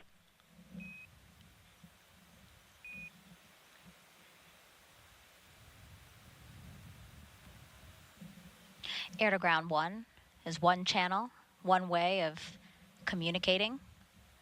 Air to ground 2 is a secondary line as well. Again, you've heard our commentators mentioning that they're monitoring, listening to the launch teams who are working this mission. We have some loops up publicly for you guys to listen in and to track how the countdown is progressing. And then there are some other side channels that a lot of work is also done in the background as well. PLT, first leak check is complete. Starliner, it's Houston. We copy gross suit leak check complete on the PLT, and I have you loud and clear, Suni, here on air to ground 1. Okay, I got you loud and clear as well. All right, 2 good call-outs there. Successful communication check with Houston between Suni, as well as a good check of her suit, making sure that it holds pressure as expected. L minus 2 hours, 10 minutes. ECS, Elsie. Tech 5, you're back on air to ground 1. ECS? All right, Yes, PLT. So we rate to confirmed they got good 170 airflow pounds with per minute. correct? Roger. PLT, you can open your visor now.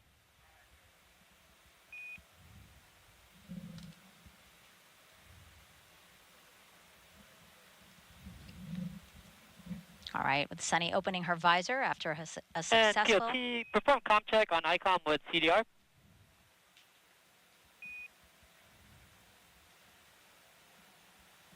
That's a command to do a communication check between Suni and Butch. And while they do that, why don't we hear more about Suni's journey to this moment right now? Exploration is curiosity. It's asking the question why. It's taking that next step. Every time we do something for the first time, we're expanding our knowledge. My name is Suni Williams, and I'm the pilot for NASA's Boeing Crew Flight Test Mission to the International Space Station. I feel really lucky to have grown up in a small town outside of Boston, Needham, Massachusetts. It was a great town because we were able to ride our bikes everywhere we went. My brother, sister, and I, we were all swimmers, and it was just a great childhood. My dad was a doctor and also did neuroscience research. We were the strange family who had pictures and diagrams of brains on our dining room table. My older brother went to the Naval Academy. I started researching a little bit, and I thought, well, what the heck, I'll try this out. And when I went, I found that I really loved it. Teamwork, followership, leadership, those opportunities that we had right from the very beginning, and to accomplish something a little bit bigger than yourself. And I think that paved the way for the rest of my career. Got a basic engineering degree from the Naval Academy. I really didn't know what it was all about when I went through that course curriculum, but when I went to test pilot school, all of that stuff sort of gelled together. I was like, oh wow, this is why we do math modeling. This is how we try to predict how change in an engine is going to affect the way the helicopter flies. Time on the International Space Station is priceless. People always ask, do you get bored, or, is it terrible being up there for a long period of time? And for me, I loved every minute. There was always something to do. You wake up, you look at your timeline like, wow, I got to do this experiment today. I got to get ready for a spacewalk. Every day was different. And just life on the space station becomes routine, which is sort of crazy to think about it. At one point in time on my first mission, I was like, I don't even remember really what it's like to walk. I've been flying around for so long, I don't even know what it's like to sit down. I got assigned to the commercial crew cadre in 2015. We went to the companies, found out the shell of their programs, and then actually started working with them to make them what they are today to accommodate astronauts. For Starliner, we've been heavily involved in the last couple of years in the software with the folks doing the development to make sure its capability will allow us to come home. And we've been involved with all the suit development, making sure every different size of person could fit in all these suits and they could operate the spacecraft adequately. We've had our fingers on every single procedure that we work inside the cockpit, as well as operated it with our mission control team to make sure that everything that future crews will do will be right. We haven't had the classic training as we had for Shuttle and Soyuz. We've sort of helped develop the training as well as the hardware. And this is sort of the shape of things to come as we get ready to go back to the moon. All of that is going to be developmental, and we're going to have the same mindset. It's not already established. We all have to be part of this big team to help develop it and make sure that integration, as the astronauts use all this equipment, is going to be top-notch and ready to take us even further.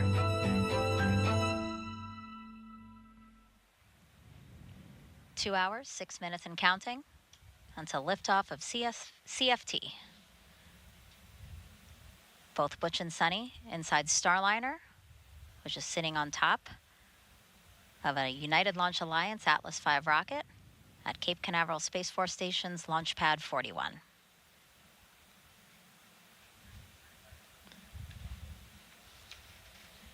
As you can see, we still have a pad team member in there.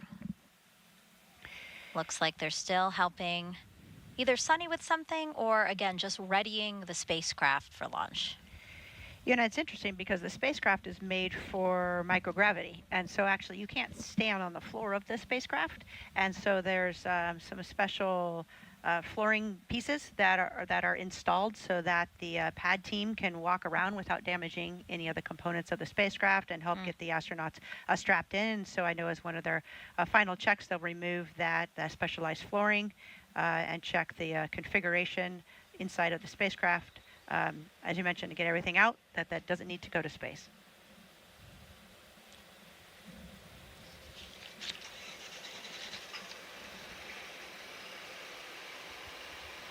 Oh, there it is. It looks like they have taken the narwhal out and they are finding a place to tether it. Maybe I'm just imagining it because I can't really see Suni's face, but she looks happy to see the narwhal out. Again, a special zero gravity indicator that she picked with her niece and nephew. Pad, you are now on air to ground 1.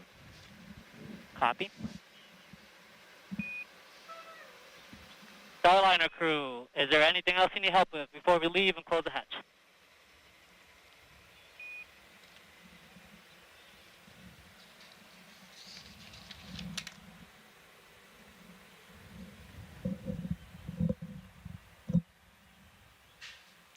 Waiting to hear if Butch and Suni say anything over the loops.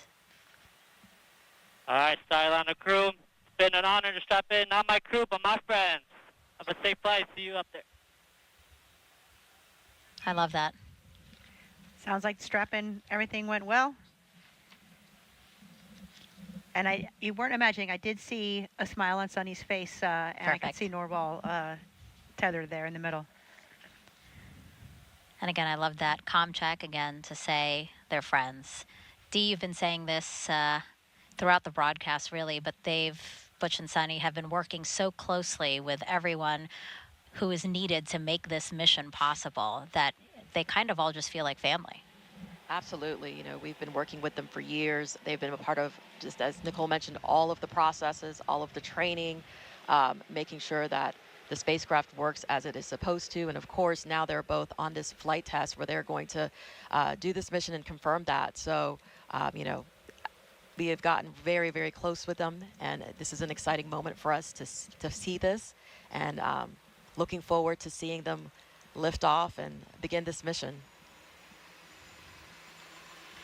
You know, it's interesting because you think of, you know, Butch and Suni, of course, are the astronauts on top of the rocket right now and the ones going to space, but they really do represent, you know, that huge family of NASA and Boeing and everybody that's worked so hard to get to this point. Go ahead, AC. Okay, evaluating the SRV, we're most likely getting above the call cycles of this valve.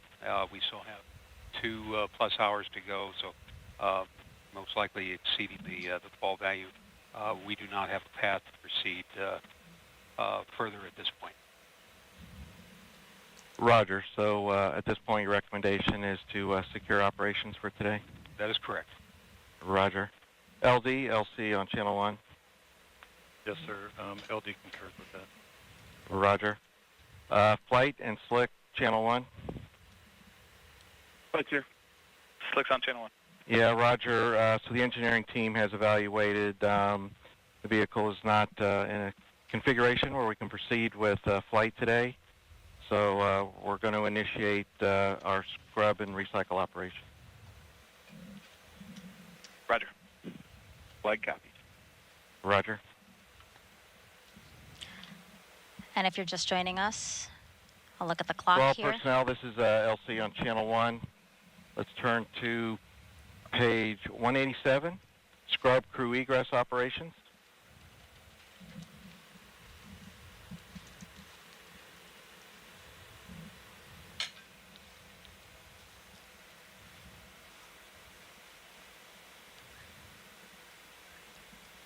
Again, the clock 2 hours ahead of what we were targeting, a 10:34 and 14-second p.m. Eastern Time liftoff. But you just heard from the launch team that we are scrubbing OSM, for today. LC. OSM, go ahead, sir. Establish the BDA roadblocks and open the flight hazard area. Roger. All personnel on channel 1 will be starting an estimated 65-minute hold at this time for flight crew egress. All systems maintain T-4 configuration.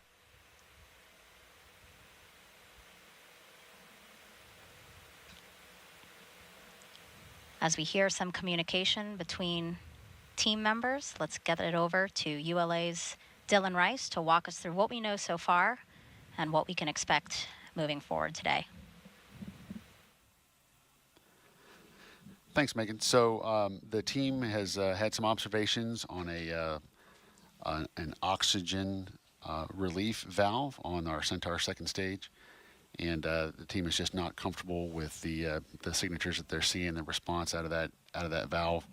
And so, out of an abundance of caution, we are not going to continue with our launch operations today. And as you heard, the Chief Launch Conductor Doug Lebo call the team there and have the team prepare for scrub operations and to prep for removal of the crew from Starliner. So next steps, the team is going to be maintaining the configuration of the rocket, and we'll begin the process of egressing the crew. And once the crew is egressed and the blue team is safely left the pad, at that point we'll begin detanking the rocket and securing for the evening so that teams can continue to review data and troubleshoot the signature noted with the valve on board Centaur. Of Channel course, 1. disappointing. Go ahead, sir. Sunny, yes, sir. said, So you may have heard on Channel 1, we're standing down for today. So start and initiate getting the vehicle in configuration to egress the crew. Roger, Wilco. As I was saying, Sunny even said, nothing special about this date on the calendar. We will go when we're ready. Not today, but we'll try this again.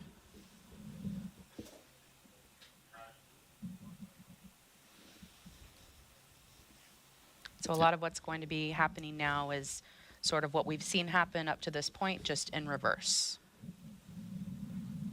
Right, and again, this decision was not made lightly, but really out of an abundance of caution. We say that the rocket business is a business of 10 million details, and only when all 10 million details are correct and where you want them to be do you let your rocket fly. So for today, we're going to go back and Slick LC Channel 1. LC, you have Slick. Yeah, Roger. So I'll rely on you timing-wise to let me know when you're ready for the CTV convoy to return to pad. Yep, I was working that right now. Roger. So again, for now, we'll be maintaining the configuration of the launch vehicle until the crew and the blue team have exited the area, and at that point, we'll begin detanking and securing the launch vehicle for the evening. So for now, I think we'll turn it back over to Megan at the host desk. Thank you, Dylan. Again, just a recap for folks, about 4 minutes ago, the launch team decided to stand down from the launch attempt today. Dylan noting for us that the ULA folks and the launch team, they decided to, out of an abundance of caution, to stand down because they saw something off nominal with an oxygen relief valve on Centaur. So right now we are looking live inside the White Room where the pad team will begin procedures to help the crew out of Starliner, out and down the crew access tower. And then we also heard that plans are in place to return the Astrovan to the pad to pick up the team and return them to astronaut crew quarters. Now, Nicole, walk us through what we expect to see. There are obviously procedures in place for this exact thing, if needed. Absolutely, and this is trained and rehearsed multiple times as well, and so ULA will make sure the rocket is in a good state, and they will follow their procedures. As far as the crew specifically, since the hatch wasn't closed and ordnance wasn't armed, it's quite simple for the crew. They'll wait for some callouts to make sure that the spacecraft's in a good config. That will be putting the comm, demerging the comm channels, transitioning back to ground power, and making sure that the prop system is all secured. And then the crew will egress. They'll pretty much do exactly what they did to get in, but an opposite with help of the pad team. Okay. Do you know how long we expect that to happen? Is this a long process, or for the most part, this is pretty easy once we know it is safe for them to start getting out? Once the rocket, we know the rocket's in a good config and they give the go, it's relatively quick to make sure that... Go ahead. RLM line items disabled for red line report. Roger. P&E2, LC. Go ahead. Secure CEC and activate safing purge. Roger.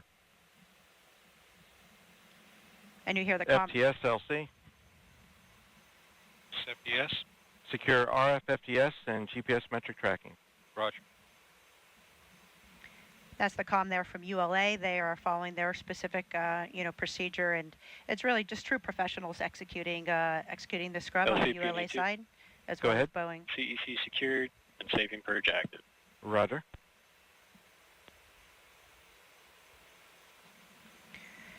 Another look inside Starliner.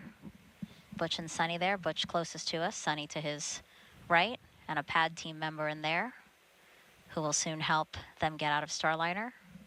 Nicole, you were saying, you must know how they might be feeling right now. You're close with them as friends and also as a fellow astronaut.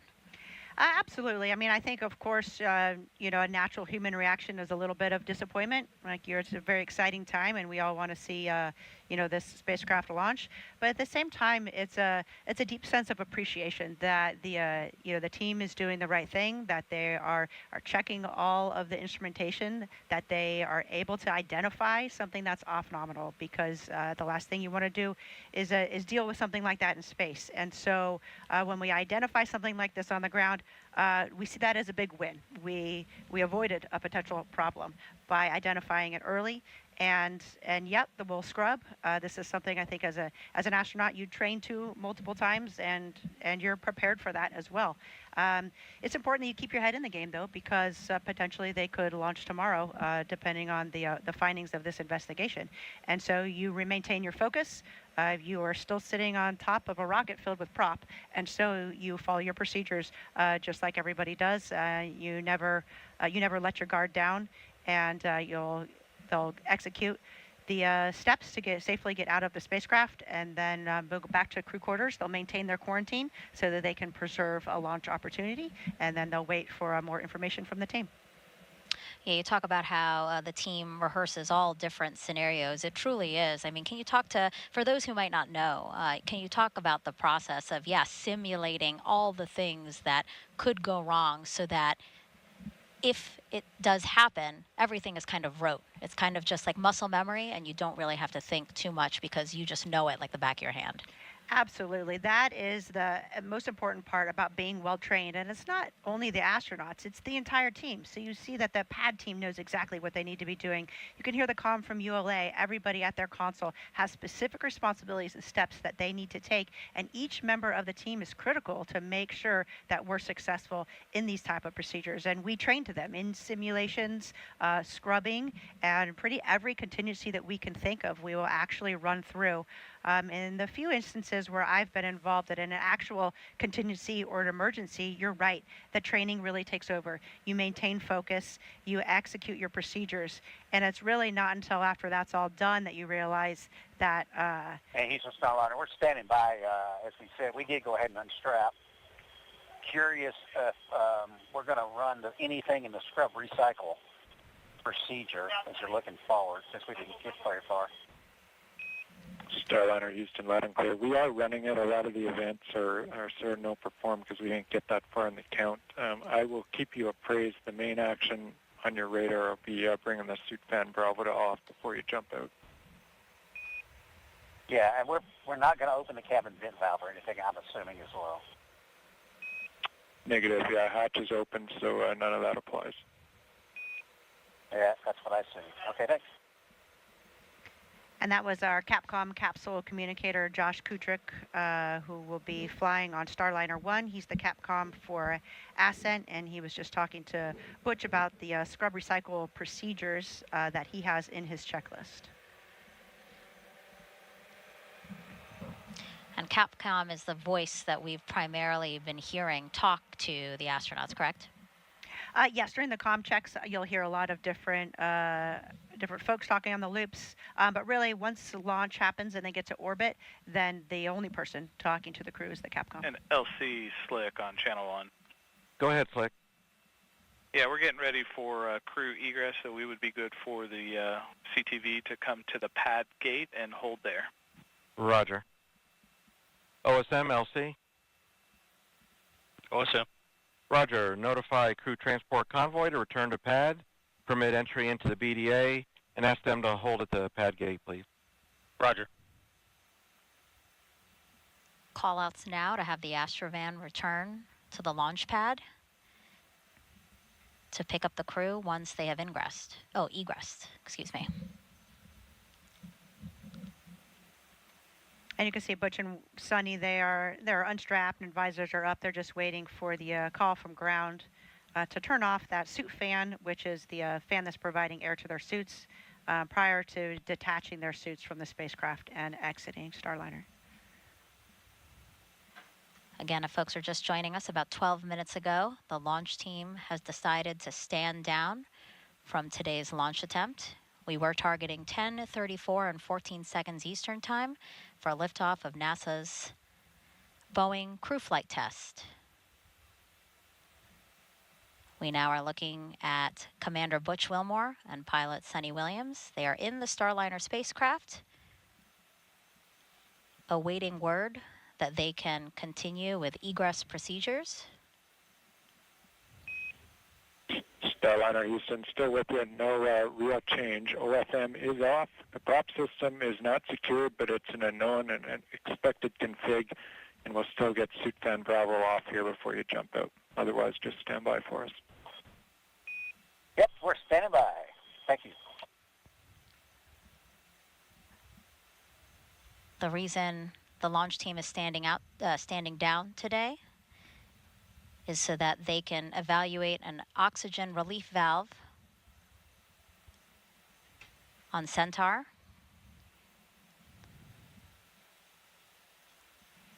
That's the second stage of ULA's Atlas V rocket.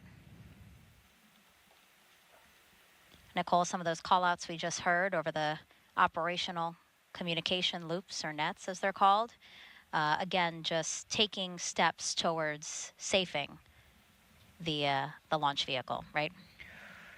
Yes, ULA is working towards making sure the launch vehicle is in a good config, and then Mission Control is focusing on Starliner, the spacecraft itself, to make sure that the systems are in the proper configuration before the astronauts exit the spacecraft. And I think you heard the call there from Josh that the final thing will be to turn their suit fans off. And so the controllers in Mission Control, the flight controllers are now sending commands, to the spacecraft to get it in that good config, and then Butch will send that final command for the suit fan.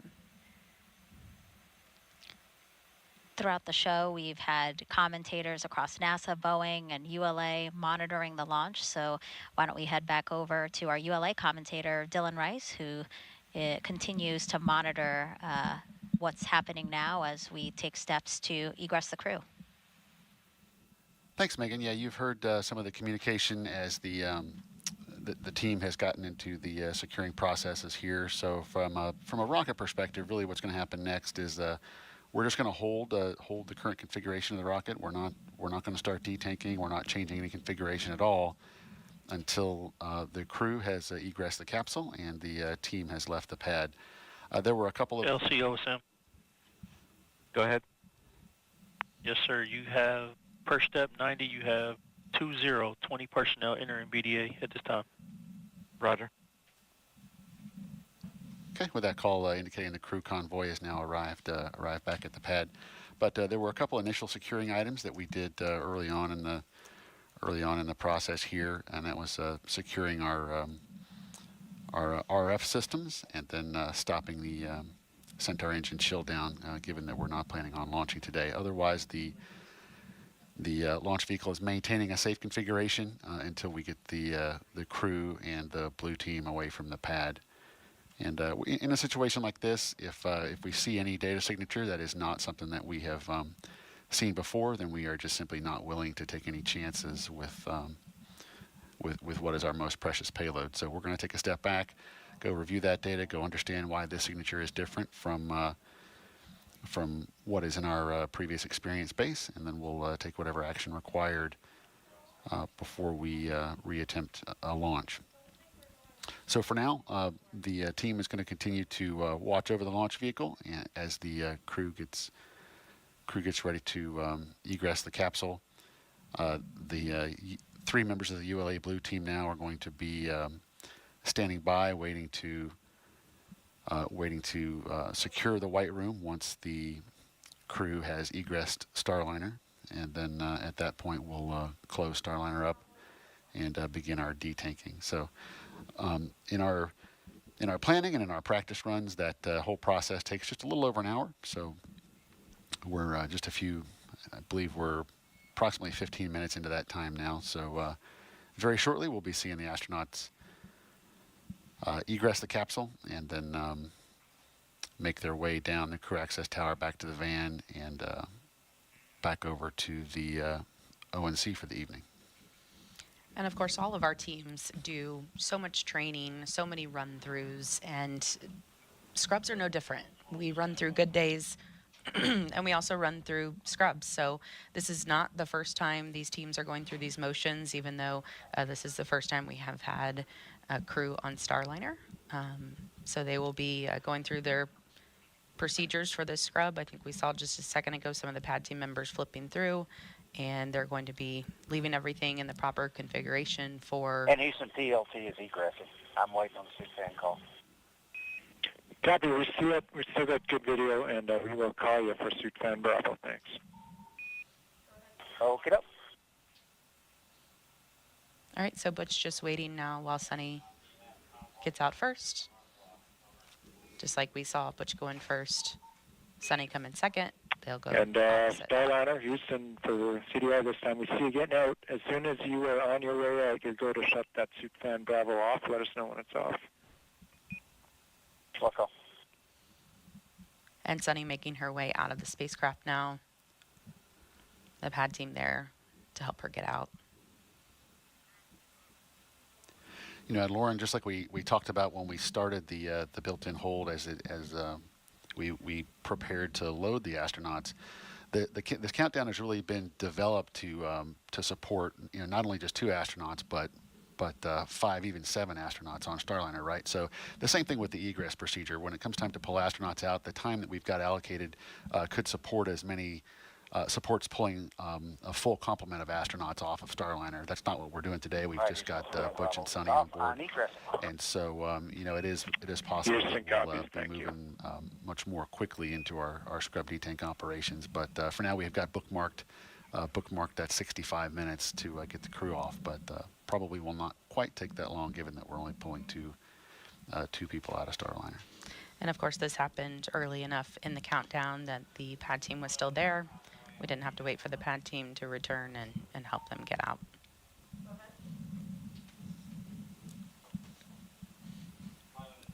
So as Suni is going through her scrub procedures right now in the white room outside of Starliner, Butch is waiting for the pad team to help him egress the spacecraft.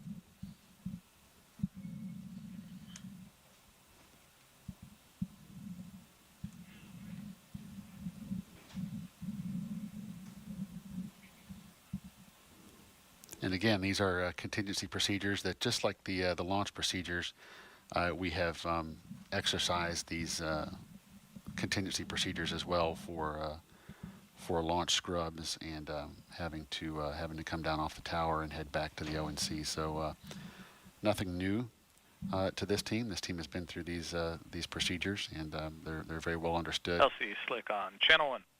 Go ahead, Slick. Hey, looks like CDR is out. We're going to go do a few things, but we'd be ready to do comm checks with LC on the OSC radio here in a minute, and we'll get the CTV up to the base of the cat. Roger. You see Butch is now out of Starliner, back into the white room as they start to detach some of those items that were on his spacesuit. You know, that previous call we just heard as well, once the astronauts are out of the capsule and the blue team is complete up on the tower, they're not in complete communication, you know, via the hardline communication systems like we've been talking nets and loops all evening long.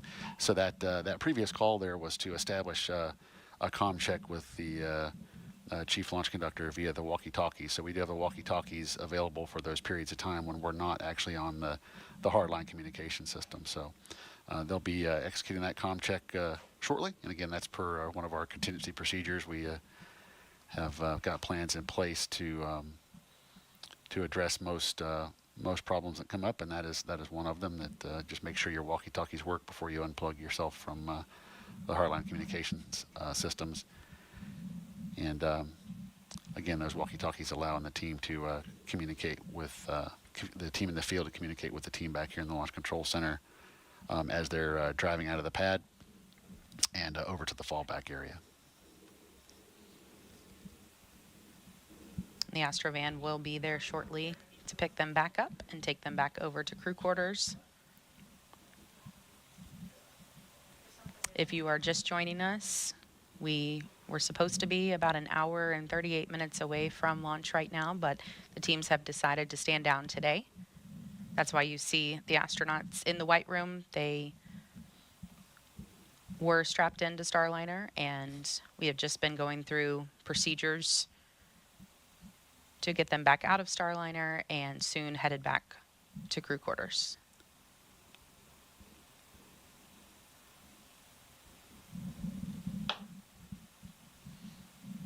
A lot of the things we walked you through earlier, they're doing in reverse right now, just to make sure that everything is in the proper config for the next attempt. You know, Dylan, Suni recently was talking to media, and she made the comment that one of her... OSM, LC. OSM, go ahead, sir. Roger. Crew transport vehicle is clear to proceed to the CAT. Roger, copy that. All right, so the Astrovan will be pulling up to the crew access tower now to come pick up Butch and Suni. As I was saying, Suni was recently speaking with the media, and she was telling us that one of her other friends, her astronaut buddies, said, you know, just so you know, in case there's any kind of a scrub, sometimes that's just good to knock the nerves off for everyone, and it could, you know, be good luck to go again another day. So they are veteran astronauts and quite used to how often scrubs do happen in spaceflight. You could see they're laughing there on the left of your screen, so they're in good spirits. Of course, these days are, you know, disappointing for teams, LC but Slick on channel definitely 1. not Go ahead, something. Slick. We're ready for the flight crew and support personnel to perform OSE radio comm checks and to proceed to the ground level. They'll exit the white room and give you a call. Roger. And Lauren, as test pilots, you know, they're very familiar with contingency procedures Yes. as well. Because when you're testing a new system, obviously there's always going to be some findings, some of them more significant than others. But either way, the test pilots would be in a unique position to expect the unexpected and to be adaptive, which I know both of them are. And with this being a test flight, even in a scrub situation, all the teams involved are going to be learning things. I'm sure Butch and Suni will have things to note. has arrived at the base of the CAT. Roger.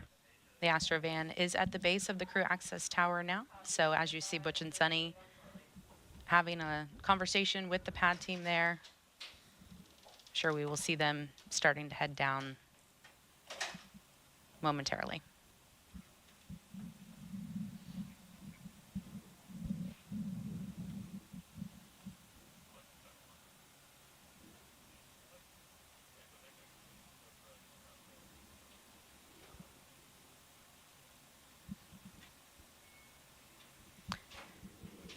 Teams on some of the side nets are telling us the crew egress procedures are complete.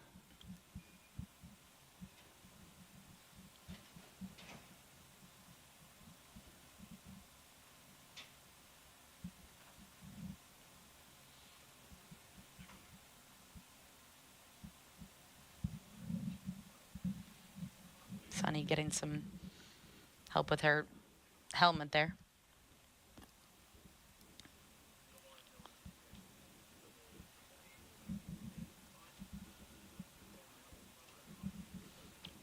All right, they are on the move. They are going to be headed back into the elevator. They are on level 12, so headed back down to the base of the crew access tower, and we'll get back into the Astrovan to head back to crew quarters. Flight And with crew that, we have will entered send the it back cat over elevator to the on ladies level at the 12. desk, Megan, Dee, and Nicole. Thank you, Roger. Lauren and Dylan, for giving us more insight into today's scrub. Now, so we just saw Suni and Butch get into the elevator from level 12 here at the crew access tower, and they are now going down to the pad, where, as you just heard, they will get into the Astrovan. Nicole, what are the next procedures, right? So they'll go back to astronaut crew quarters, and what happens then? So they'll go back there and obviously get out of their spacesuits, and then we can expect a brief. The astronauts will get briefed on the details of the anomaly that was seen on Centaur and Flight crew information have arrived at the ground floor and exited the cat elevator. Roger. and information on what the next plan is. And so, hopefully we have an opportunity to launch tomorrow, but we don't have enough information yet to know.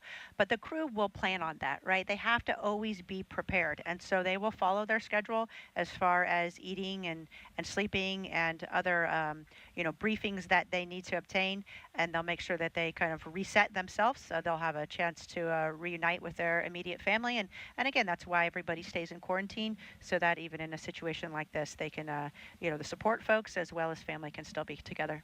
Yeah, everything is choreographed down to the minute. You were talking about their schedule because, again, since this launch is later at night, everything has to shift so that they're awake and ready for launch when it is.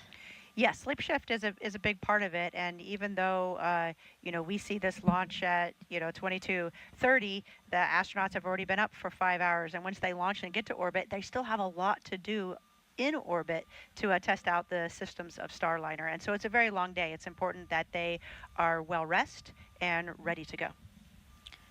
And now we see the Astrovan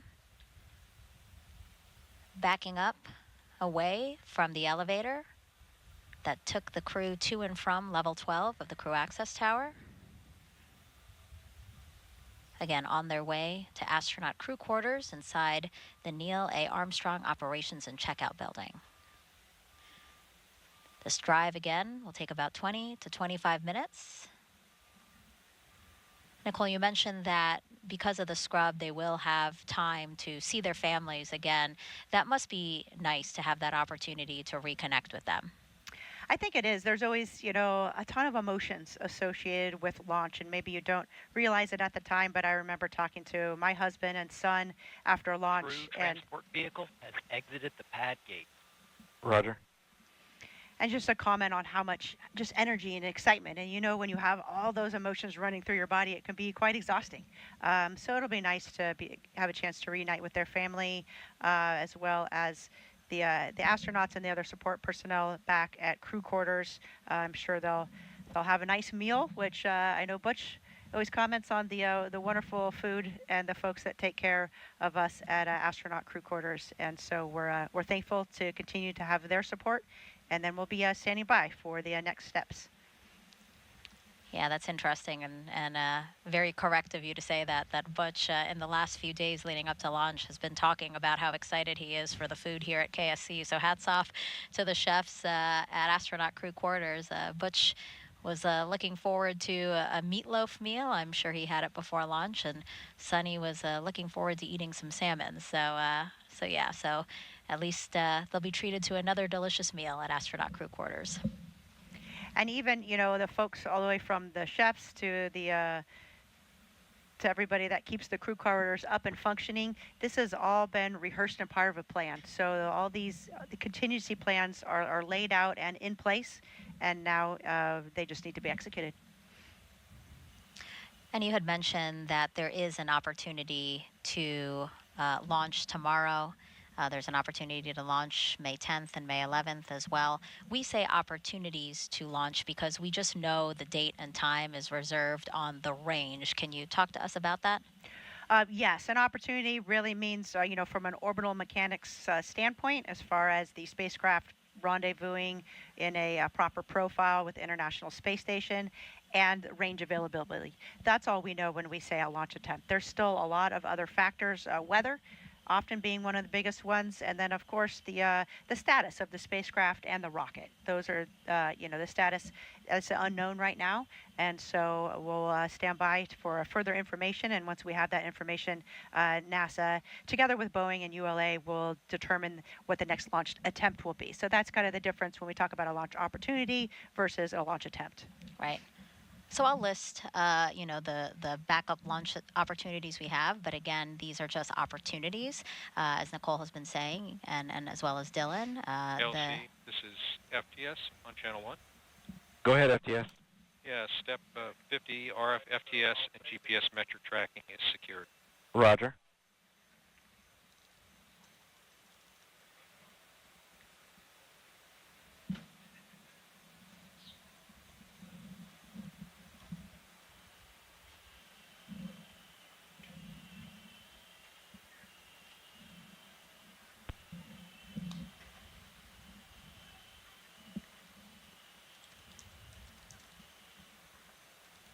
If you're just joining us, about 30 minutes ago. LCOSM. Go ahead. Yes, sir. 22 personnel have exited VDA area. Roger.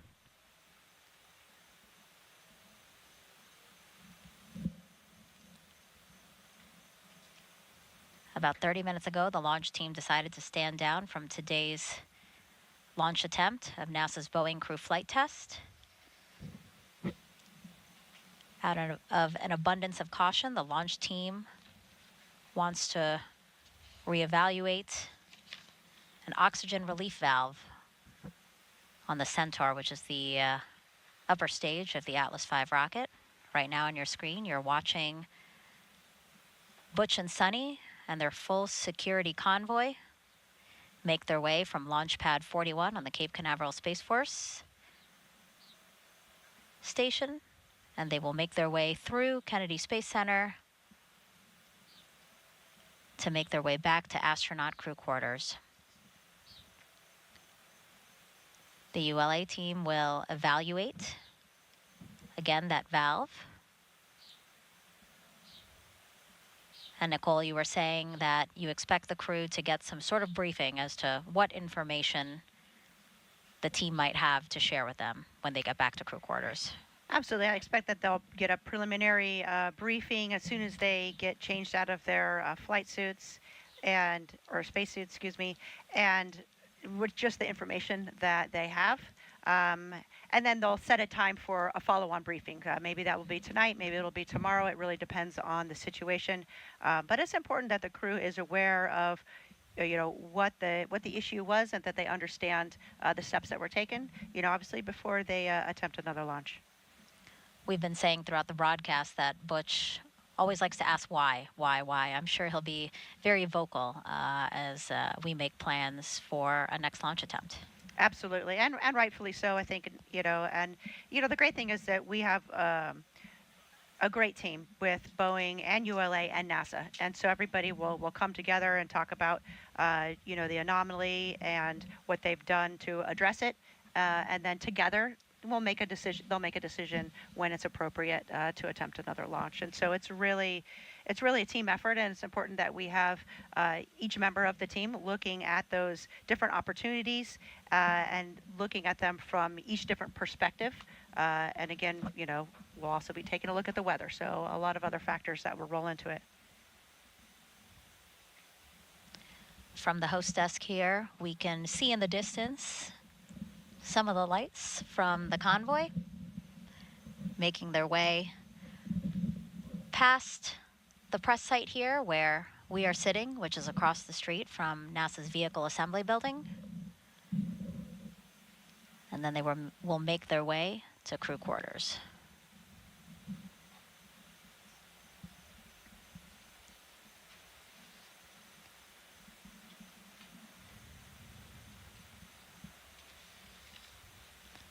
Nicole, you said again that this was all prepared for and thought of in case this did happen, and we did see very quickly how everyone knew what to do. Yes, sir.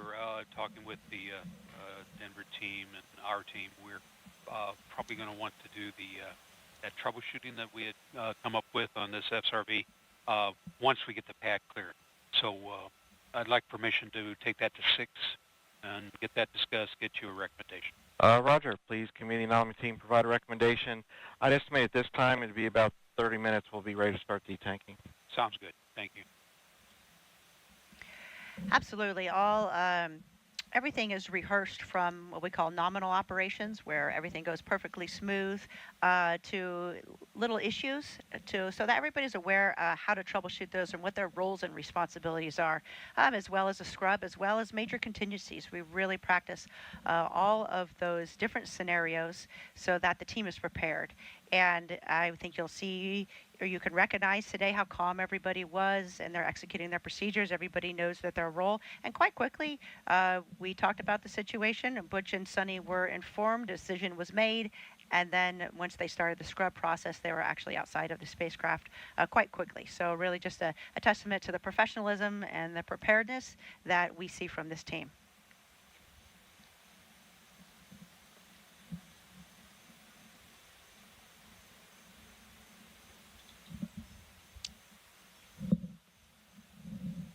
And I think we see the Astro van passing the press site and the VAB right now.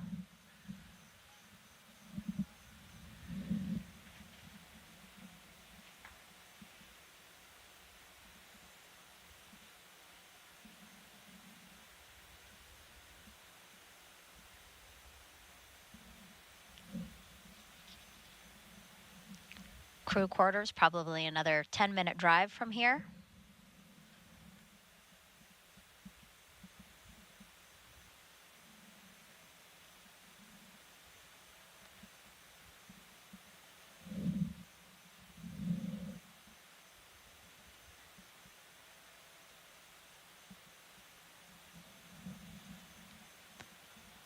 This crew flight test, a historic one, only the 6th time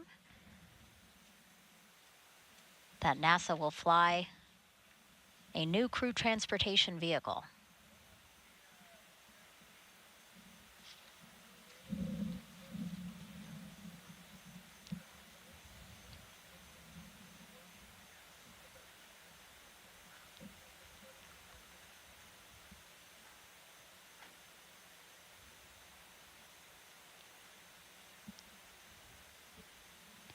As you said, Nicole, I'm sure Butch and Suni might be a bit disappointed, but they know as veteran space flyers, this is part of the process. You know, everything has to be right, and a particular date and time isn't the final say at all. Oh, you're absolutely right. There's nothing about a particular date and a time. You know, when's the right time is to launch is when the rocket's ready, when the spacecraft is ready, when the crew is ready. That's all that really matters. So it's just part of the business. You know, we are literally launching humans into space, and it is rocket science. So it's not easy, and we just appreciate, you know, the professionalism of the team, keeping a close eye on all the instrumentation and identifying any potential issues early. So that we can do the right thing and make sure that when we do launch, that it is as safe as feasibly possible. Yeah, it's a good point to, again, remind folks, yes, this is literal rocket science, and sometimes might be easy to forget that because a lot of it is a well-oiled machine. You know, teams, again, proficient and ready in all of their respective roles, that sometimes it might look easy. You know, I think you're right. Sometimes I think, especially recently in the past, you know, maybe 5 years or so, we've had so many launches. I mean, there was a launch earlier today. It's absolutely incredible, and it's just a great reminder that this will never be routine. Mm-hmm. It never can be. It is a very you know, it's a very dangerous business, and that's why we have professional teams doing all the checks and making sure it's that we mitigate the risk the best that we can. And so it's a great reminder to never take that for granted.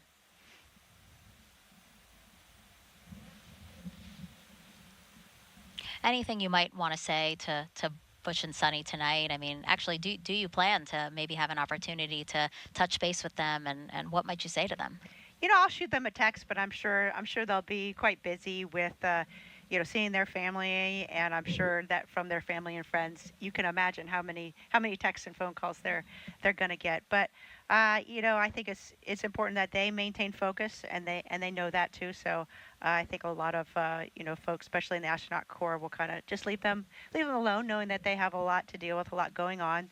They need to stay in the game because potentially they could launch tomorrow, since there is a launch opportunity.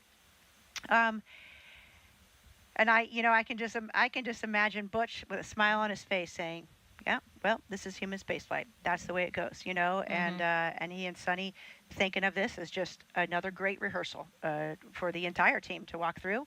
And the next time they have an opportunity to walk out and ingress the spacecraft, you would expect it to go even smoother, and they're going to feel even more comfortable doing that. So I think that's the correct mindset to have. That's the best way to go about it.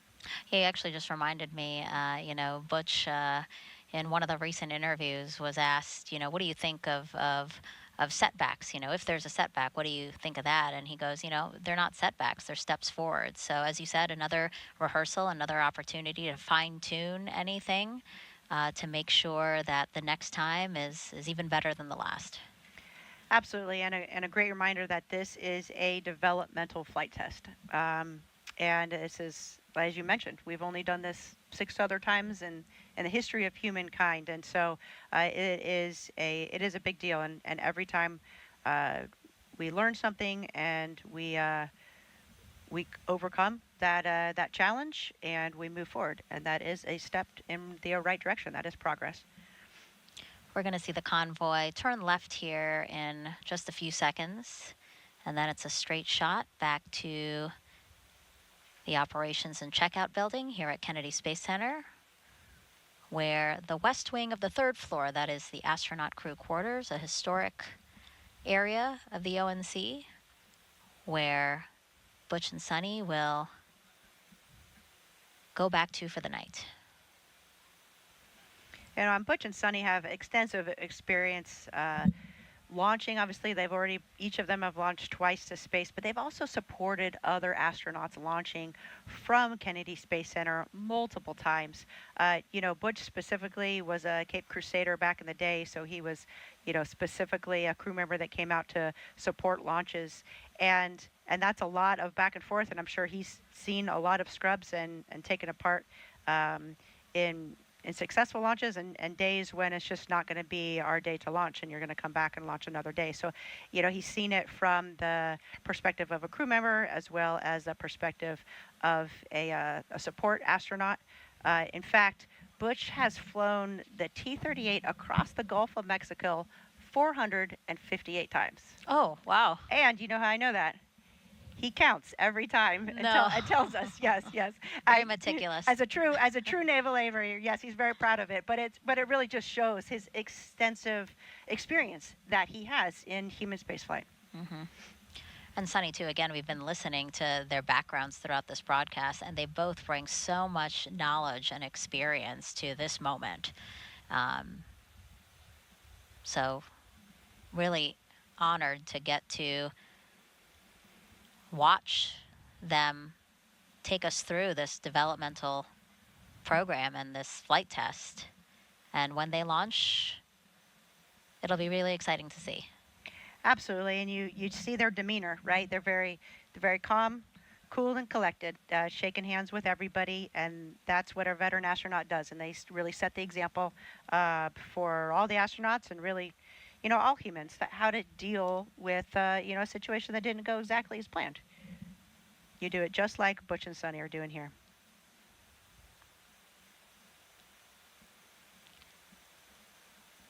We're tracking the Astrovan, pulling into the parking lot of the operations and checkout building here at Kennedy Space Center. Make a couple of turns, and then we'll see the Astrovan back in front of those doors we saw Butch and Suni walk out of about 2 hours ago.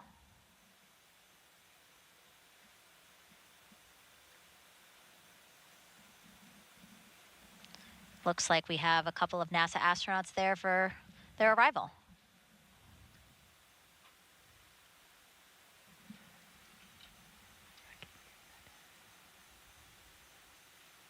Oh, there's Mike Fink. We just saw him, Mike Fink walking up, so he's still obviously there every step of the way to support the astronauts. Yeah, after we saw him leave the pad in the Astrovan, Mike went back to the Boeing Mission Control Center here at Kennedy. It's the building we pointed out right next to the vehicle assembly building. And he was going to watch launch from there. So I'm sure after the scrub was called, he made a point to be back here to welcome Suni and Butch.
Yeah, so quick final.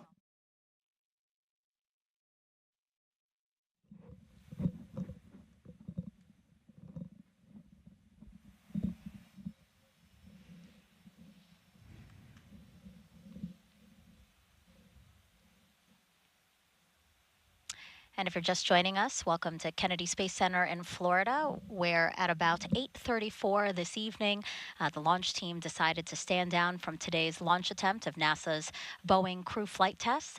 That was after the ULA team decided to reevaluate an oxygen relief valve that's on the Centaur upper stage. So that's the upper stage of the Atlas V rocket. If you have been watching us, you saw just a few minutes ago NASA astronauts Commander Butch Wilmore as well as pilot Suni Williams.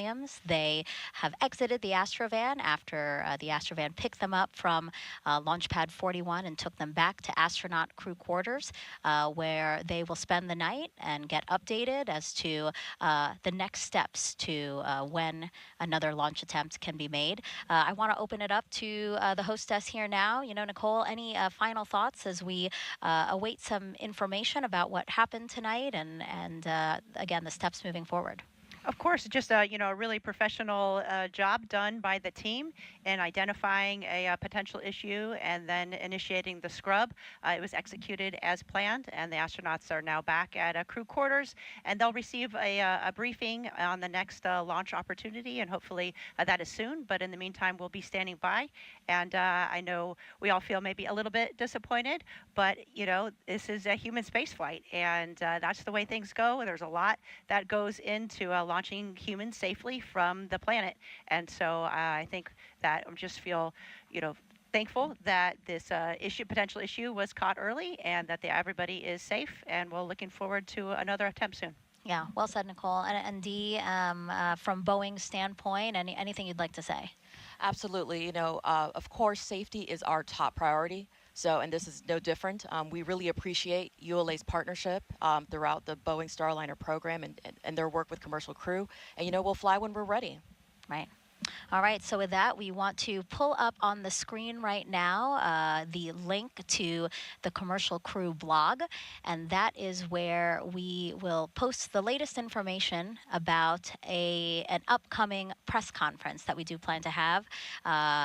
We do want to be able to share with you what we do know about the reason why we stood down today from launch. So again, take a look at your screen, blogs.nasa.gov/Boeing crew flight test.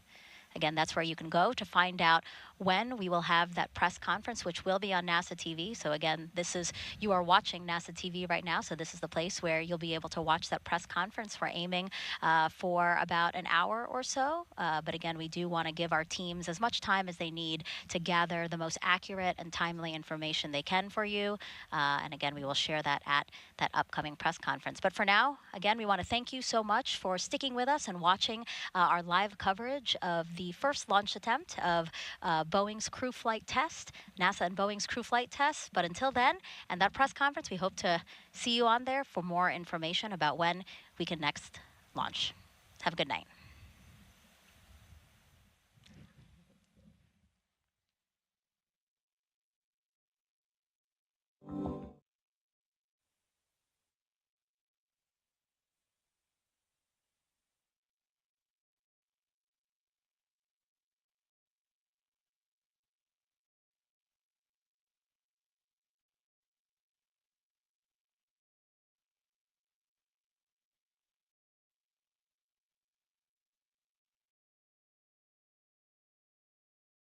So, with the previous week being a little quieter than usual, it had that hallmark feeling of calm before the storm, and boy, was that right. SpaceX are gearing up not just for Flight 4, but also for future flights. So much to dive into today, but outside Texas, there has been an absolute flurry of activity, and honestly, it is one of those weeks where it was hard to figure out what to focus on at any given time. So, sit back, relax, and hold on. This is another massive one. Okay, Neil, we can see you coming down the ladder now.